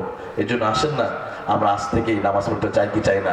আমি সমস্ত যুবক ভাইরা যারা আছেন, আমি জানি সবাই নামাজ পড়েন, আবার আমরা একটু ওয়াদা করি আল্লাহর সাথে। আল্লাহ, 2 হাত উঠান, 2 হাত, যে আল্লাহ, এবার হাত ধরান, আল্লাহ আর কোনদিন নামাজ কাজা করব, 5 ওয়াক্ত নামাজ পড়বো ইনশাআল্লাহ। বলেন, হে আল্লাহ এই প্রিয় ভাইদেরকে কবুলে মঞ্জুর করেন, আমিন। اللهم آمين. ربنا ظلمنا أنفسنا وإن لم تغفر لنا وترحمنا لنكونن من الخاسرين. ربنا ظلمنا أنفسنا وإن لم تغفر لنا وترحمنا لنكونن من الخاسرين. আয় আল্লাহ তাআলা, এই গভীর রজনীতে রব্বুল আলামিন তাকিয়ে দেখো, কক্সবাজার এলাকা তোমার প্রিয় বান্দারা দীর্ঘ সময় ধরে আল্লাহ কোরআন শুনলো, আয় আল্লাহ তুমি তাদেরকে কবুলের মঞ্জুর করে নাও রব্বুল আলামিন। আমরা যারা আমিন আমিন বলছি, আমাদের জীবনের গুনাহগুলো তুমি মাফ করে দাও। আয় আল্লাহ, অনেক মুরব্বী বাবাজিরা হাত তুলেছে, অনেকে বিপদের মধ্যে আছে, কেউ বা অসুস্থের মধ্যে আছে, আল্লাহ তুমি তাদেরকে সুস্থ করে দাও রব্বুল আলামিন। আমাদের অনেক মা বোনেরা হাত তুলেছে, আমাদের মা বোনদেরকে মেহেরবানিকে তুমি কবুলের মঞ্জুর করে নাও রব্বুল আলামিন। আবাবিল ছাত্র সংগঠন এত সুন্দর করে সংগঠন মাহফিলটা পরিচালনা করেছে, আল্লাহ তুমি তাদেরকে কবুল করে নাও। এই ছোট্ট ছোট্ট সন্তানগুলিকে তুমি কবুল করে নাও। আয় আল্লাহ, এই যুবকদেরকে সংগঠনে আওতায় আসায় তুমি তৌফিক দিয়ে দাও। এই সংগঠনকে আবার শক্তিশালী করা তুমি তৌফিক দিয়ে দাও। আগামী দিন যেন মাহফিলটা আরো সুন্দর করতে পারে সেই ব্যবস্থা করে দাও রব্বুল আলামিন। ইউনূস সাহেব দোয়াতে আল্লাহ তুমি তারে ক্ষমা করে দাও, আল্লাহ তুমি তারে সুস্থ করে দাও রব্বুল আলামিন। এই মাহফিলে যত অসুস্থ মানুষ আছে সবাইকে শিফায়ে কামিলা দায়েলা জালাতা ফরমাও রব্বুল আলামিন। বিজয়ের মাস, যেই সমস্ত মুক্তিযোদ্ধারা জীবিত আছে আল্লাহ হায়াতে কুল্লিয়া বাড়িয়ে দাও, তারা শহীদ হয়ে গেছে আল্লাহ তুমি তাদেরকে তুমি মাফ করে দাও রব্বুল আলামিন। শহীদি কাফেলার তোমার প্রিয় বান্দারা तमाम পৃথিবীতে যারা तमाम পৃথিবীতে কোরআন প্রতিষ্ঠার জন্য যারা রক্ত দিয়েছে আল্লাহ তুমি তাদের রক্তগুলো কবুলের মঞ্জুর করে নাও। তাদের রক্তের উপরে তুমি কালিমার পতাকা উড়াবার ব্যবস্থা করে দাও। तमाम পৃথিবীর আলেমদেরকে তুমি মুক্তির ব্যবস্থা করে দাও। যেদিন মালাকুল মাউত আমাদের সামনে চলে আসবে, ওই কঠিন মুসিবতের মুহূর্তে তুমি আমাদের জবানে জান্নাতি মধুর বাণী জারি করে দিও, লা ইলাহা ইল্লাল্লাহ মুহাম্মাদুর রাসূলুল্লাহ সাল্লাল্লাহু আলাইহি ওয়া সাল্লাম। আসসালামু আলাইকুম।